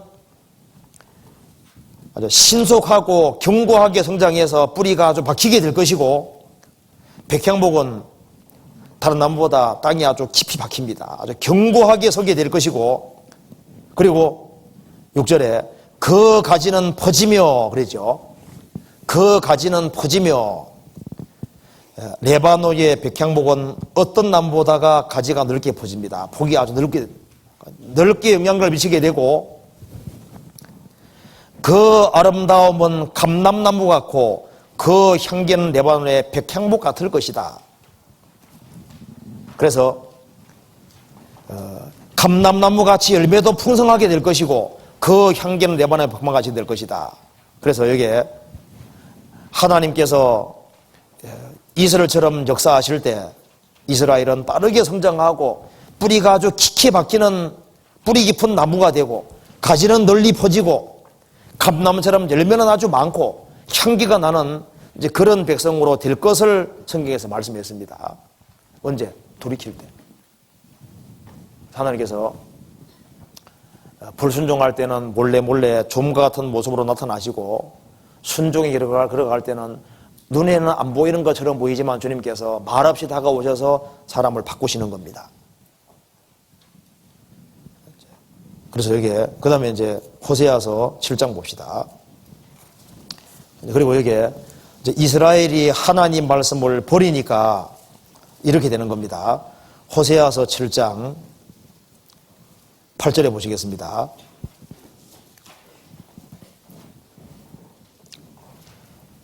에브라임이 열방에 혼잡되니 저는 곧 뒤집지 않은 전병이로다. 저는 이방인에게 그 힘이 삼키웠으나 알지 못하고 백발이 얼룩으로 할지라도 깨닫지 못하노도다. 이스라엘의 교만은 그 얼굴에 증거가 되나니 저희가 이 모든 일을 당하여도 그 하나님 여호와께로 돌아오지 아니하며 구하지 아니하노도다. 에브라임은 어리석은 비둘기같이 지혜가 없어서 애굽을 향하여 부르짖으며 아수르로 가는도다.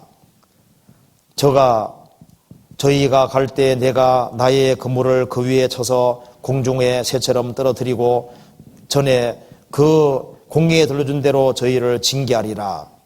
화가 있을진저 저희가 나를 떠나 걸어갔으며 패망할진저 저희가 내게 범죄했음이니라. 내가 저희를 구속하려 하나 저희가 나를 거스려 거짓말을 하고. 그래 나와있죠. 여기 이제 하나님 말씀을 버리면 어떤 문제가 생기냐면은 이스라엘 백성들이 이제 하나님 말씀을 듣는데 등한히하고 하나님 말씀을 버리고 사람 명령을 쫓기를 좋아하니까,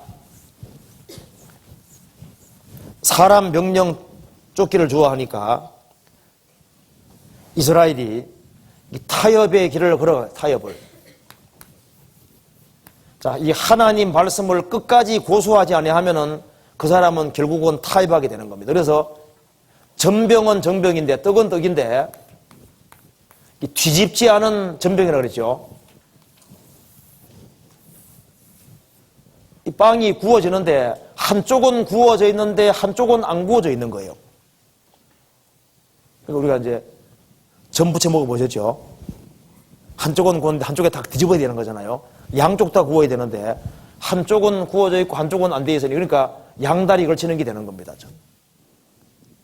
그렇게 해서 이스라엘 백성들이 망하게 되는 겁니다. 그러니까 이 하나님을 섬기던 이스라엘 백성들이 처음부터 하나님 등지는 게 아니라 출발점이 하나님 말씀을 멀리하기 시작하면은 이제 타협을 하게 되고, 그래서 이제 당장 하나님 등지지 않고 하나님께 예배와 제사는 계속하면서 한쪽에는 우상을 가까이 하는 겁니다. 이렇게 해서 나중에는 이제 하나님까지 버리고 완전히 등지는 순서가 되는 거예요. 그러니까 말씀을 버리고 타협하고 양다리에 걸치고 그다음에 나중에는 등져버리는 겁니다. 순서가 이렇게 되는 거예요. 이렇게 해서 이제 망하는 거잖아요. 그래서 8절에 에브라임의 열방에 혼잡되니 저는 곧 뒤집지 않은 전병이로구나. 그러니까 한쪽에는 하나님을 섬긴다고 하는데 한쪽에는 우상을 따라가는 겁니다. 양다리를 걸치는 겁니다. 그러니까 이게 보면은 14절에 나와 있죠.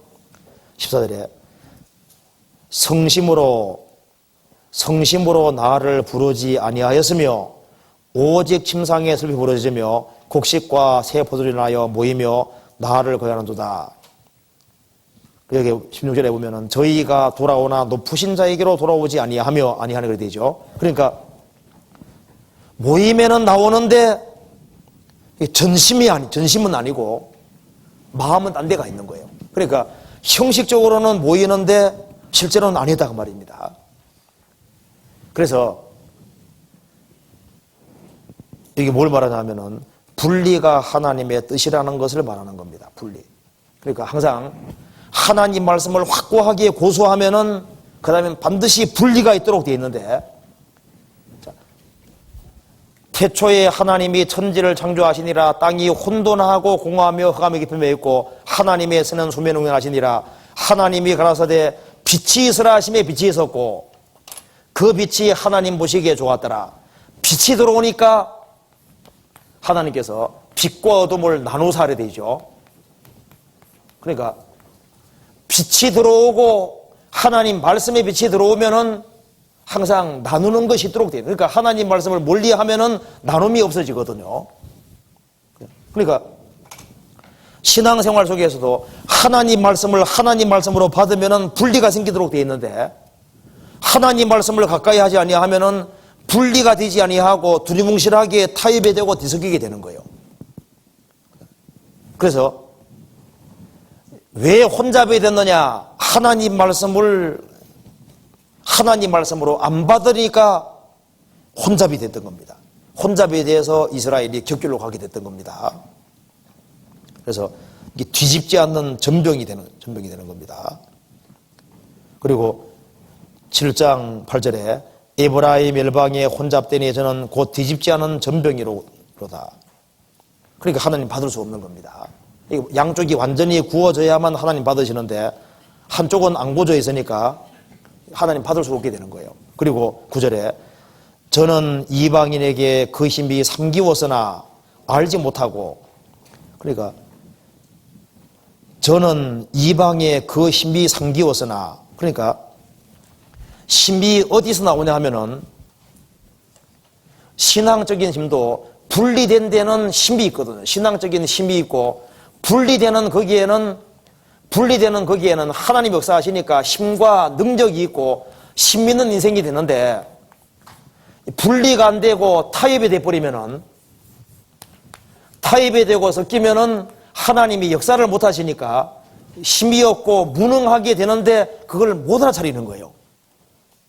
그러니까 모든 신앙적인 힘은 분리됐을 때 힘이 생기거든요. 분리됐을 때. 분리가 없으면은 신앙적인 힘이 없습니다. 자, 우리 구원받고 난 이후에도 신앙생활 할 때 누가 힘있게 사느냐, 양다리 걸치는 식으로 살면은 힘이 없어요. 그리고 신앙생활이 항상 힘이 들고 부담되고 문제되거든요. 그런데 분리가 되면은 용감해지고 신앙적인 힘이 있게 되는 게 사실입니다.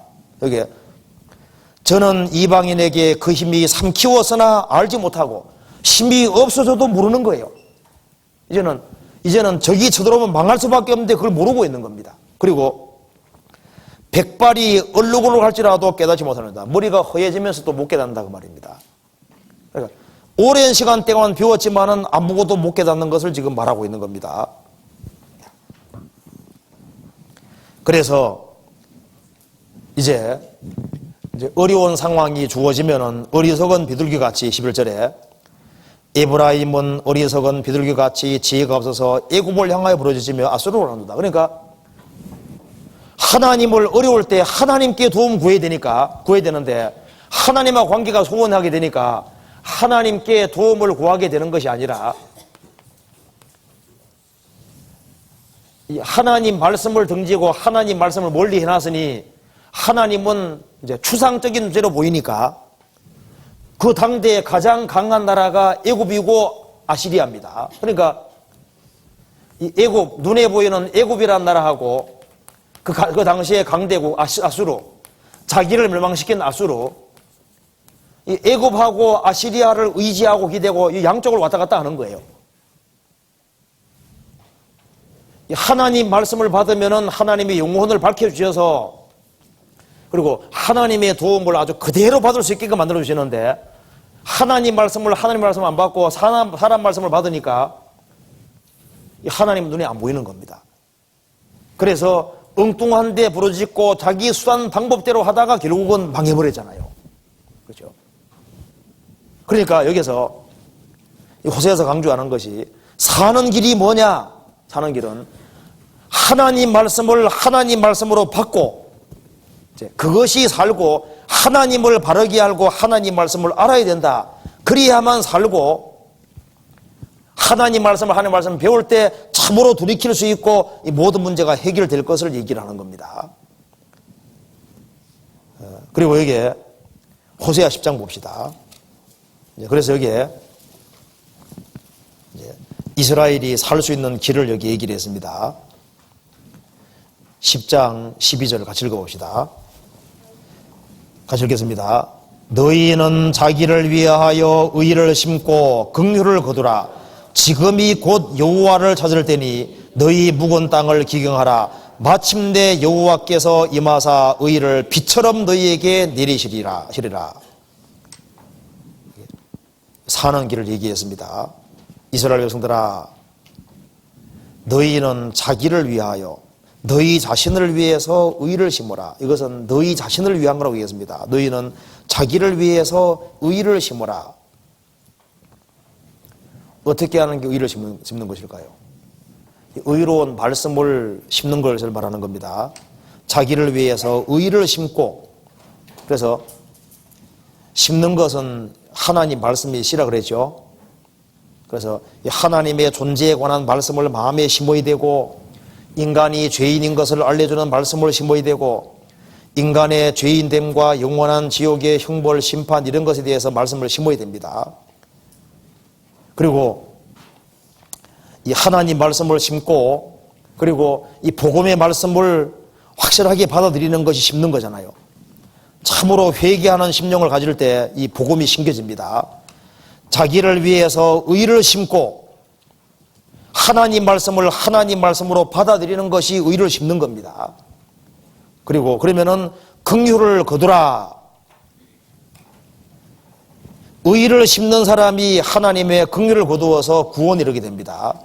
그래서 하나님 말씀을 하나님 말씀으로 받는 사람은 말씀을 마음에 심는 사람이고, 그래서 하나님 말씀을 하나님 말씀 믿으러 심는 사람은 하나님의 긍휼을 입고 구원을 받게 되는 거잖아요. 그래서 하나님의 긍휼이 구원으로 나타나게 됩니다. 지금이 곧 여호와를 찾을 때니 너희 묵은 땅을 기경하라. 이 묵은 땅에는 씨가 들어갈 수 없으니까 회개하라는 말씀입니다. 너희 묵은 땅을 기경하라. 참으로 회개하고 이 마음밭을 갈라엎으라는 겁니다. 그리고 하나님 말씀을 받으면은 여호와께서 의를 비처럼 너희에게 내리시리라. 그래서 실제로 이 구원 역사가 나타나고 주님의 인도를 받고 풍성한 열매가 맺힐 것을 얘기를 했습니다. 그래서 너희들이 하나님 말씀 받고 회개하고 돌이킬 것을 말씀했습니다. 그리고 이제 11장으로 가면은 여기에 성도의 영원한 안전을 말했습니다. 그래서 이 호세아서 중에서 이 호세아서에서 11장이 아주 중요한 말씀입니다. 여기는 그리스도인의 영원한 안전을 말하는 겁니다. 그래서 아주 중요한 말씀이죠. 이제 성경 이렇게 이해하면 됩니다. 먼저 성경을 이해할 때 이렇게 이해하면 됩니다. 이스라엘 백성 전체가 이게 전체가 언약의 백성이니까 이스라엘 백성 전체 그 자체가 한 성도입니다. 한 성도의 그림자거든요. 왜냐하면은 신약 시대는 한 성도 한 사람 한 사람이 주님하고 언약을 맺습니다. 구원받을 때 주님하고 언약이 된 거예요. 그런데 그것처럼 이스라엘 백성들은 이스라엘 민족 전체가 언약의 백성입니다. 그러니까 이스라엘 백성 전체가 한 성도 한 개인의 그림자인 거예요. 그러니까 이스라엘 백성들은 얻어맞기도 하고 고통받지만은 반드시 회복되고 영원히 버림받는 건 아니잖아요. 그래서 이 개개인은 망한 사람이 많아도 이스라엘 백성 전체는 어떤 징계받더라도 반드시 회복되잖아요. 그처럼 이스라엘 백성들 전체가 구원받은 한 성도의 그림자다 그 말입니다. 한 성도. 그렇게 일단 성경을 이해하면은 왜냐하면 이 언약 맺은 백성은 언약이 있기 때문에 절대 버림받는 게 아닙니다. 망해도 반드시 회복되잖아요. 그래서 주님하고 피언약이 맺어진 사람은 징계받아도 멸망은 없다 그 말입니다. 그것도 같은 거예요. 한번 봅시다. 여기 호세아 11장에 봅시다. 자, 11장 1절에서부터 4절까지는 같이 한번 읽어봅시다. 이스라엘에 어렸을 때 내가 사랑하여 내 아들을 애굽에서 불러내었거늘 선지자들이 저희를 부를수록 저희가 점점 멀리하고 바알들에게 제사하며 아로새긴 우상 앞에서 분향하였느니라.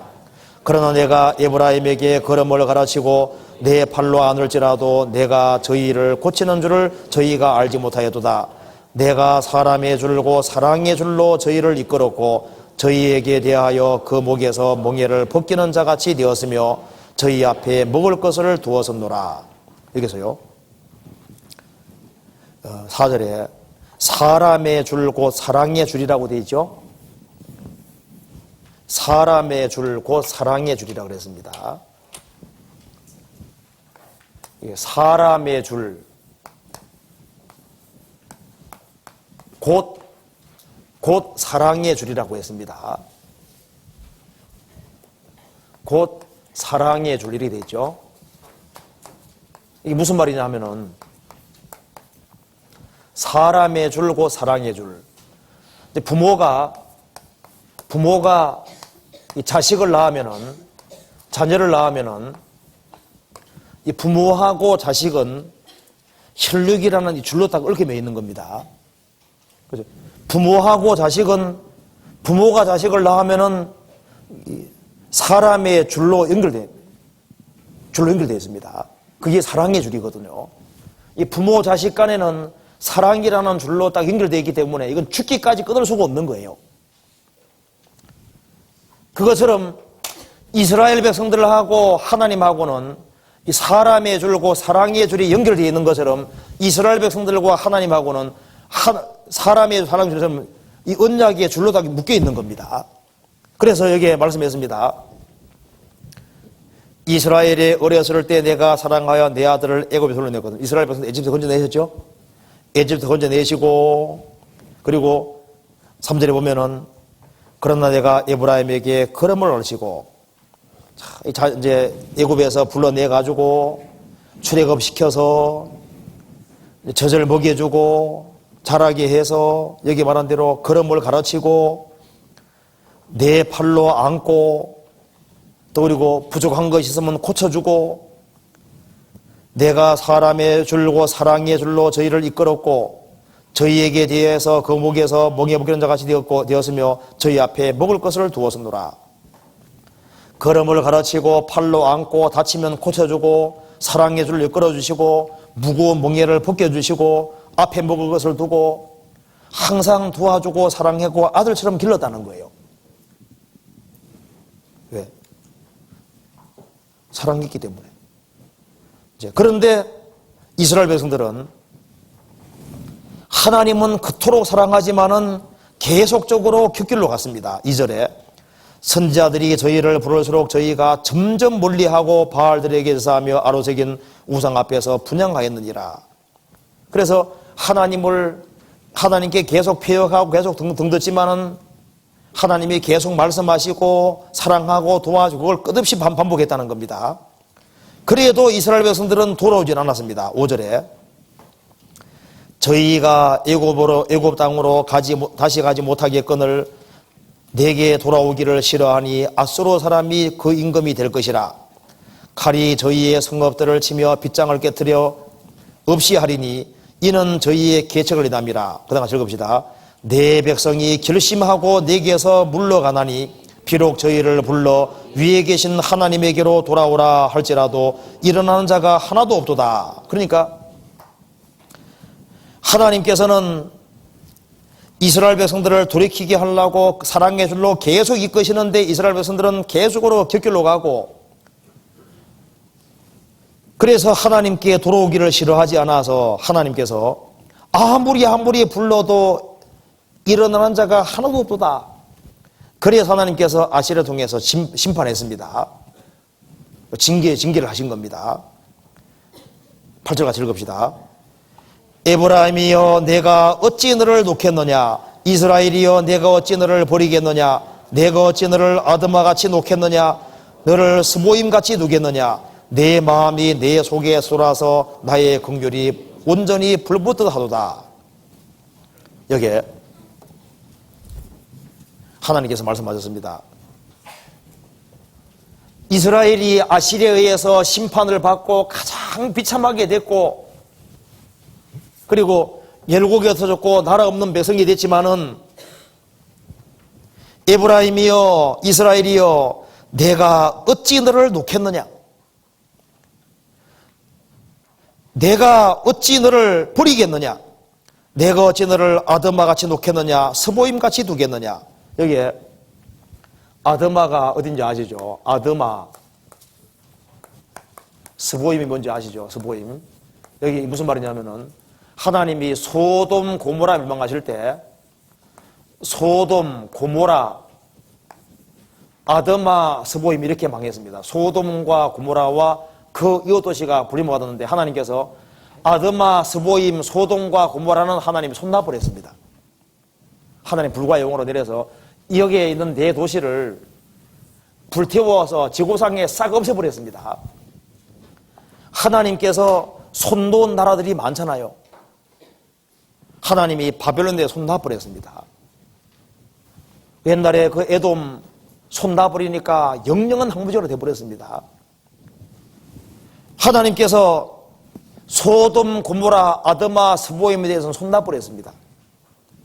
그렇지만은 에브라임이여 내가 어찌 너를 놓겠느냐, 이스라엘이여 내가 어찌 너를 버리겠느냐, 내가 어찌 너를 아드마같이 놓겠느냐, 어찌 너를 스보임같이 두겠느냐, 내 마음이 내 속에 돌아와서 나의 긍휼이 온전히 물타도다. 이스라엘이 비록 죄를 지었지만 하나님께서 내가 너희들은 놓지 않겠다는 말씀이거든요. 왜? 언약의 백성이기 때문에 안 된다는 거예요. 여기 18페이지 봅시다. 중간 밑에 보면 닥터 집하고 그 영화 보신 분들 있죠. 닥터 집하고 마지막 장면이 이제 장군과 타냐 대화 장면이 있는데 한번 읽어드리겠습니다. 장군은 타냐에게 어떻게 아버지와 헤어지게 되었냐고 묻는다. 대답하고 싶지 않은 질문이었기 때문에 타냐는 혁명의 와중이고 거리는 불이 나고 복잡해서 그저 도망치는 중에 라는 말로 얼버버린다. 그때 장군은 헤어진 정말 이유는 무엇이지 하고 다그치자 타냐는 입 밖에 내고 싶지 않은 말을 실토했습니다. 사실은 아버지가 내 손을 놓아버렸어요. 이때 장군은 타냐에게 말한다. 내가 사실을 가르쳐주마. 코마로프는 내 친아버지가 아니었단다. 너희 아버지는 닥터 지바고야. 만일 그가 내 친아버지였다면 아무리 거리에 불이 나고 혁명 와중이라도 절대 내 손을 놓지 않았을 거야. 그래서 이게 코마로프 장군이요. 이제 그러면 그 사람이 친아버지가 아니었습니다. 이게 혁명 와중에 중간에 손 놓아 버렸거든요. 그걸 이제 타냐는 알고 있는 겁니다. 그래서 네 친아버지가 아니기 때문에 손 놓은 거다 그 말입니다. 그렇죠. 사랑하는 아버지라면은 그 자식 손을 굳게 붙잡았을 거 아니에요. 여기 하나님 말씀하셨습니다. 이 진짜와 차이가 여기 있는 겁니다. 에브라임이여 내가 어찌 너를 놓겠느냐. 언약의 백성이기 때문에 하나님이 안 놓습니다. 이스라엘은 아무리 망해도 어떻게 됐습니까? 하나님 반드시 회복시키죠. 반드시. 안 놓잖아요. 이스라엘이 지구상에 존재한다는 것이 뭡니까? 하나님은 언약의 신실한 걸 보여주는 거예요. 그래서 주님하고 피로서 구속이 되고 새 언약으로 맺어진 사람은 하나님께서 절대 놓지를 않습니다. 그러면서 그 이유가 나와 있습니다. 9절에 내가 다시는 나의 맹렬한 진노를 바라지 아니하며 내가 다시는 에브라임을 멸하지 아니하리니 이는 내가 사람이 아니요 하나님이십니다. 내가 왜 안 놓는 줄 아느냐? 나는 내가 말을 바란 말은 절대 어기지 않는 나는 하나님이다 그 말입니다. 그리고 1절에 말한 대로 이스라엘에 어렸을 때 내가 사랑하여 내 아들을 애굽으로 내었거늘, 여기에 내 아들이 예수님 가리키는 겁니다. 이스라엘 민족을 에집트에서 건져내어 내신 이유도 이스라엘 들어가서가 아닙니다. 먼 훗날 예수님이 이스라엘 땅에 오셔서 애굽에 내려가시고 애굽에서 올라오시는 이런 예수님 역사가 있기 때문에 예수님 공도에 근거해서 이스라엘 백성을 애집에 건져내시고 광야 통과시키고 가나안 땅 이끌어 들이는 것이지, 사람이 잘나서 건져내는 게 아니다 그 말입니다. 하나님께서 우리를 아들로 삼아주시고 우리를 구원해 주시는 것도 예수님 공도 때문에, 그러니까 이스라엘이 멸망하지 않는 것은 주님의 공도 하나가 있고, 이스라엘은 언약의 백성이고 하나님은 하나님이시고 하나님은 약속을 확실히 지키시기 때문이라는 것을 말하고 있습니다. 나 여호와는 변혁지 아니하나니 그러므로 이스라엘 백성들아 너희가 소멸되지 아니하니라. 이스라엘아 너희들이 왜 지구상에 남아있는 줄 아느냐? 나는 하나님이 때문이다. 그걸 말하고 있는 겁니다. 하나님. 그래서 여기에 이스라엘은 불순종의 길을 걸어갔지만 하나님이 결국은 손 놓지 않았습니다.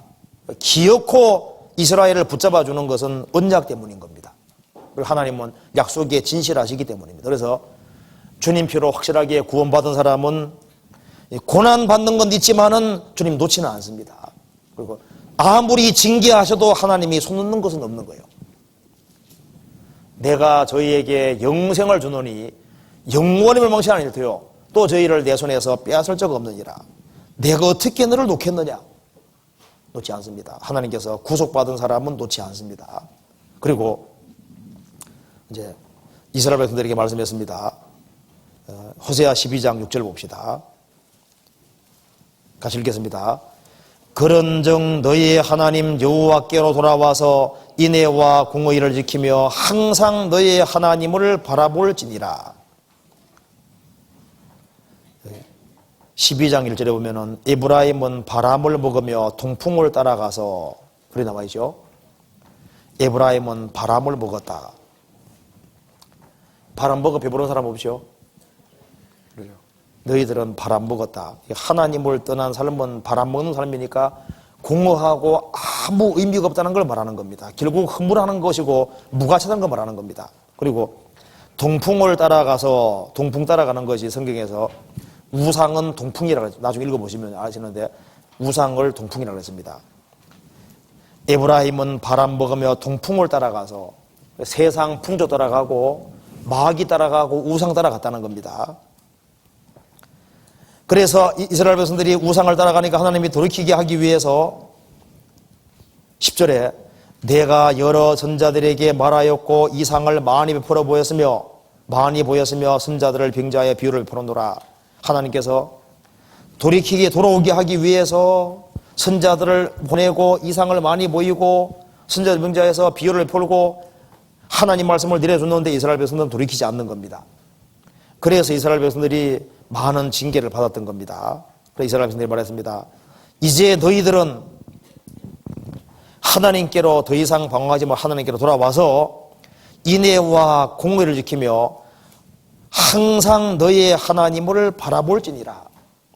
너희들은 돌아와서 이제 우상 바라보지 말고 하나님을 바라보고 살아라. 그래서 항상 너희의 하나님을 바라볼지니라. 그래서 오직 여호와를 앙망하는 자는 새 힘을 얻으리니 독수리 날개치며 올라감 같을 것이요. 이게 항상 너희의 하나님을 바라볼지니라. 여호와를 앙망하는 자는 새 힘을 얻으리니 독수리 날개치며 올라감 같을 것이요. 이 성경에서 이 성도를 독수리라고 이렇게 표현을 했습니다. 독수리. 성도는 독수리 치며 올라감 같을 것이다. 항상 하나님 바라볼지니라. 독수리처럼 비상하고 올라간다는 겁니다. 하나님께서는 성도를 닭이라고 말하지 않았습니다. 닭장 속의 닭이 아니라 독수리. 닭장이 영역이 아니고 어디 영역입니까? 하늘이 영역입니다. 그리스도인들은 하늘을 영역으로 부르심을 받은 겁니다. 독수리는 새들의 왕이잖아요. 그래서 독수리는 높은 곳에 보금자리를 만듭니다. 높은 곳에. 높은 곳이잖아요. 거기는 아무 접근할 수 없는 거예요. 아주 높은 곳에 보금자리 만들고, 그 보금자리는 그 안식처입니다. 제가 책에 보니까 이렇게 나오더라고요. 독수리는 암컷, 수컷이 동시에 알을 품어준답니다. 독수리는. 그리고 먹이도 암컷, 수컷이 같이 갖다 주고, 그리고 새끼를 그렇게 사랑하는 모양입니다. 그리고 독수리가 다 자라면은 그 둥지가 그렇게 아주 포근하게 돼 있고, 그게 아주 부드럽게 돼 있는데, 실제로 독수리가 다 자라면은 이 보금자리를 흐트러뜨려서 이 보금자리를 엉망으로 실제로 만든답니다. 그래서 이 보금자리에서 내모는 거예요. 내몰아서 그 좁은 공간에 몰아서 이 하늘 쪽에 날게끔 만드는 겁니다. 그래서 훈련시키는 거거든요. 그래서 독수리는 처음부터 날도록 지어져 있는 것이고, 하늘을 추구하도록 지어져 있는 것이고, 이제는 바람의 힘으로 살도록 만드는 거잖아요. 독수리 바람 힘 이용해서 살잖아요. 그래서 저희들은 성령의 힘을 의지해 살도록 주님께서 만들어 가시는 겁니다. 그 새의 독수리 영역은 하늘인 겁니다. 여기 말씀하기를 항상 너의 하나님을 바라볼지니라. 위에 계신 하나님 바라보고 위의 것을 추구하고 살도록 원래 지어져 있는 거예요. 그렇잖아요. 그러면서 이렇게 말했습니다. 호세아 14장 봅시다. 나머지 읽어보죠. 14장에 하나님이 이렇게 말씀하셨습니다. 14장 1절입니다. 이스라엘아, 내 하나님 여호와께로 돌아오라. 내가 불의함을 인하여 엎드러졌느니라. 너는 말씀을 가지고 여호와께로 돌아와서 아뢰기를 모든 불의를 제하시고 선한 바를 받아줘서 우리가 입술로 수송아지를 대신하여 주께 드리리이다. 우리가 아수르의 구원을 의지하지 아니하며 말을 타지 아니하며 다시는 우리 손으로 지은 것을 향하여 너희는 우리 신이라 하지 아니하오리니 이는 고아가 주께로 말미암아 긍휼을 얻음이니이다 할지니라. 여기서 고아란 말이 나와 있죠. 고아가 긍휼을 입는다. 왜 이 말을 하냐면은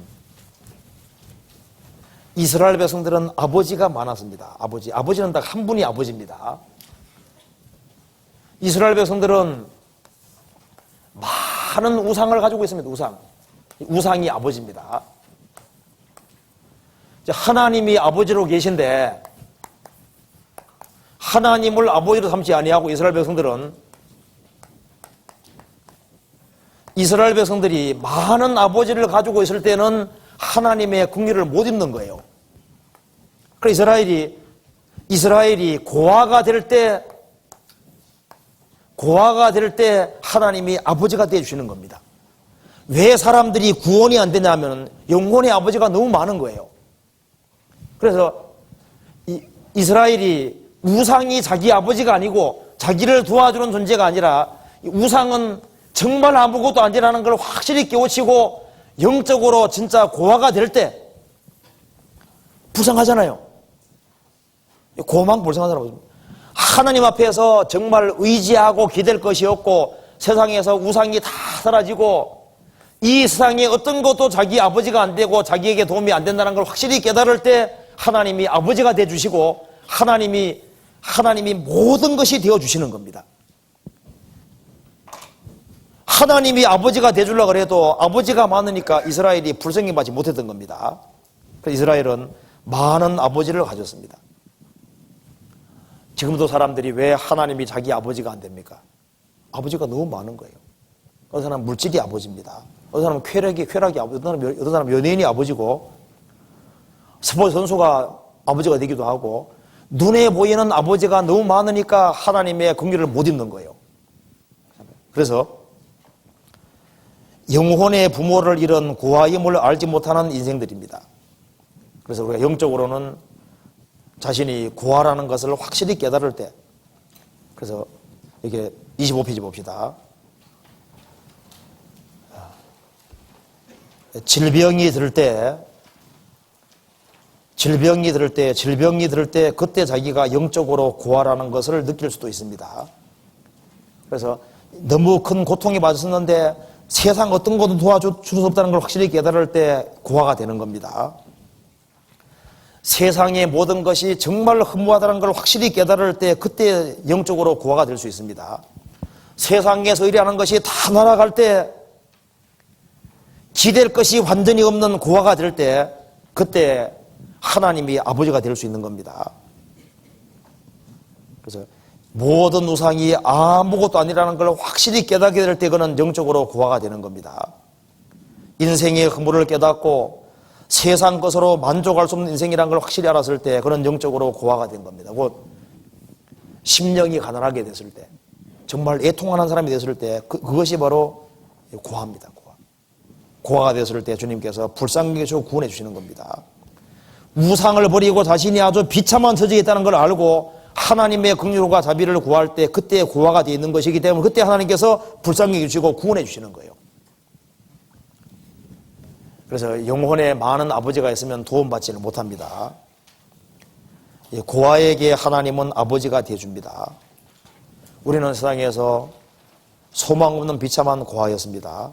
그런데 하나님께서 우리에게 아버지가 되어주셨습니다. 그래서 이 고아가 긍휼을 얻는다. 우리가 영적으로 고아가 될 때 하나님은 우리 아버지가 되어주셨고 우리의 모든 게 되어주셨습니다. 그래서 하나님은 우리 아버지, 우리 아버지 아들 되지 않습니까? 우리는 하나님의 아들이니까 천국의 후사가 되고 하나님의 모든 것을 다 누리게 된 겁니다. 그래서 여기에 이스라엘 백성들아 너희들이 살 길은 너희들은 우상을 버리고 살아계신 하나님 앞에서는 하나님을 제외하고는 아버지가 없어야 된다.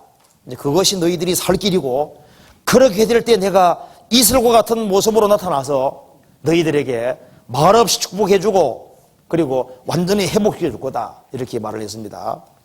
그러면서 13장 14절에 내가 저희를 음부의 권세에서 속량하며 사망에서 구속하리니 사망아 내 재앙이 어디 있느냐 음부의 내 물망이 어디 있느냐 네 우침이 내 목전에 숨으리라. 이걸 깨달을 수 있는 겁니다. 그래서 하나님이 뭘 깨닫게 해주시냐면 호세아 통해서 그리스도를 깨닫게 해주십니다. 호세아서에서는 그리스도가 많이 나와 있죠. 이스라엘 어렸을 때 애굽에서 내가 불러내었다.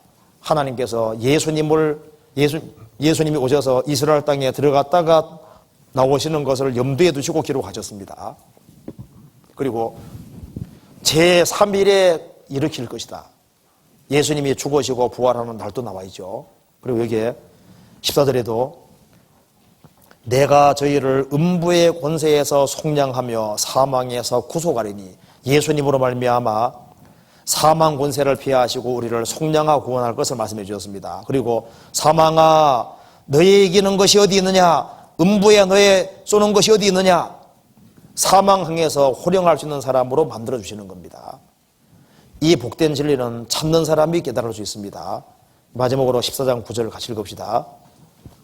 누가 지혜가 있어 이런 일을 깨달으며 누가 총명이 있어 이런 일을 알겠느냐 여호와의 도는 정직하니 의인이라야 그 도에 행하리라.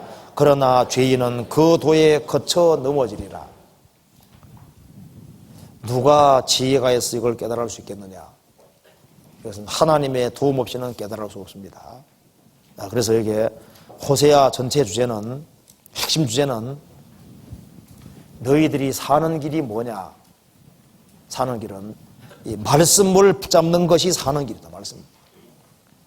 말씀은 빛이기 때문에 말씀 붙잡으면 너희들이 살 수 있고 이 말씀을 붙잡으면 하나님의 도우심을 입을 수 있고 이 말씀을 붙잡으면은 참으로 회개할 수도 있고 하나님을 찾을 수도 있고 하나님과 관계 맺고 영광 얻을 수 있다는 것을 확실히 말하고 있습니다. 그리고 하나님 말씀을 붙잡는 게 사는 길이고 하나님 말씀을 붙잡지 않고 버리면은 가장 비참한 인생이 될 것을 여기 확실히 말하고 있습니다. 그리고 비록 죄를 지었다 할지라도 예수님의 구속이 있으니까 참으로 회개하고 돌이키는 사람은 하나님께서 영접할 준비가 항상 돼 있다는 사실을 말하고 있습니다. 그래서 우리도 구원받게 된 것은 성경에서 말씀한 대로 우리가 영적으로 고아가 됐기 때문에 하나님 불쌍히 여겨 주신 겁니다. 요즘 사람들 세상 보세요. 구원받지 못하는 이유는 아버지가 너무 많아요. 그렇기 때문에 세상 것에 딱 얽매 있으니까 그게 아버지가 되어 있으니까 구원이 안 이루어지는 겁니다. 여기까지 말씀드리도록 하겠습니다. 같이 기도하시겠습니다. 은혜와 사랑이 충만하신 하나님 아버지 감사합니다. 저희들을 구원해 주시고 이 복된 진리를 깨닫게 해주신 것을 진심으로 감사합니다. 주님께서는 말없이 우리에게 다가오시고 말없이 은혜롭게 역사하시는 하나님이신 줄 압니다. 자비로우신 우리 아버지 하나님, 저희들로 하여금 말씀에 순종하는 길을 걸어갈 수 있도록 도와주시고 주님께 참으로 영광 돌리는 사람이 될 수 있도록 인도해 주시고 주님의 힘으로 모든 걸 행할 수 있도록 도와주옵소서. 아직까지 우리 집안 식구들 중에 구원받지 못한 사람들, 또 친척들, 이웃들 너무나도 많이 있습니다. 그 사람들이 하루속히 다 구원함을 얻을 수 있도록 축복해 주시고 도와주옵소서.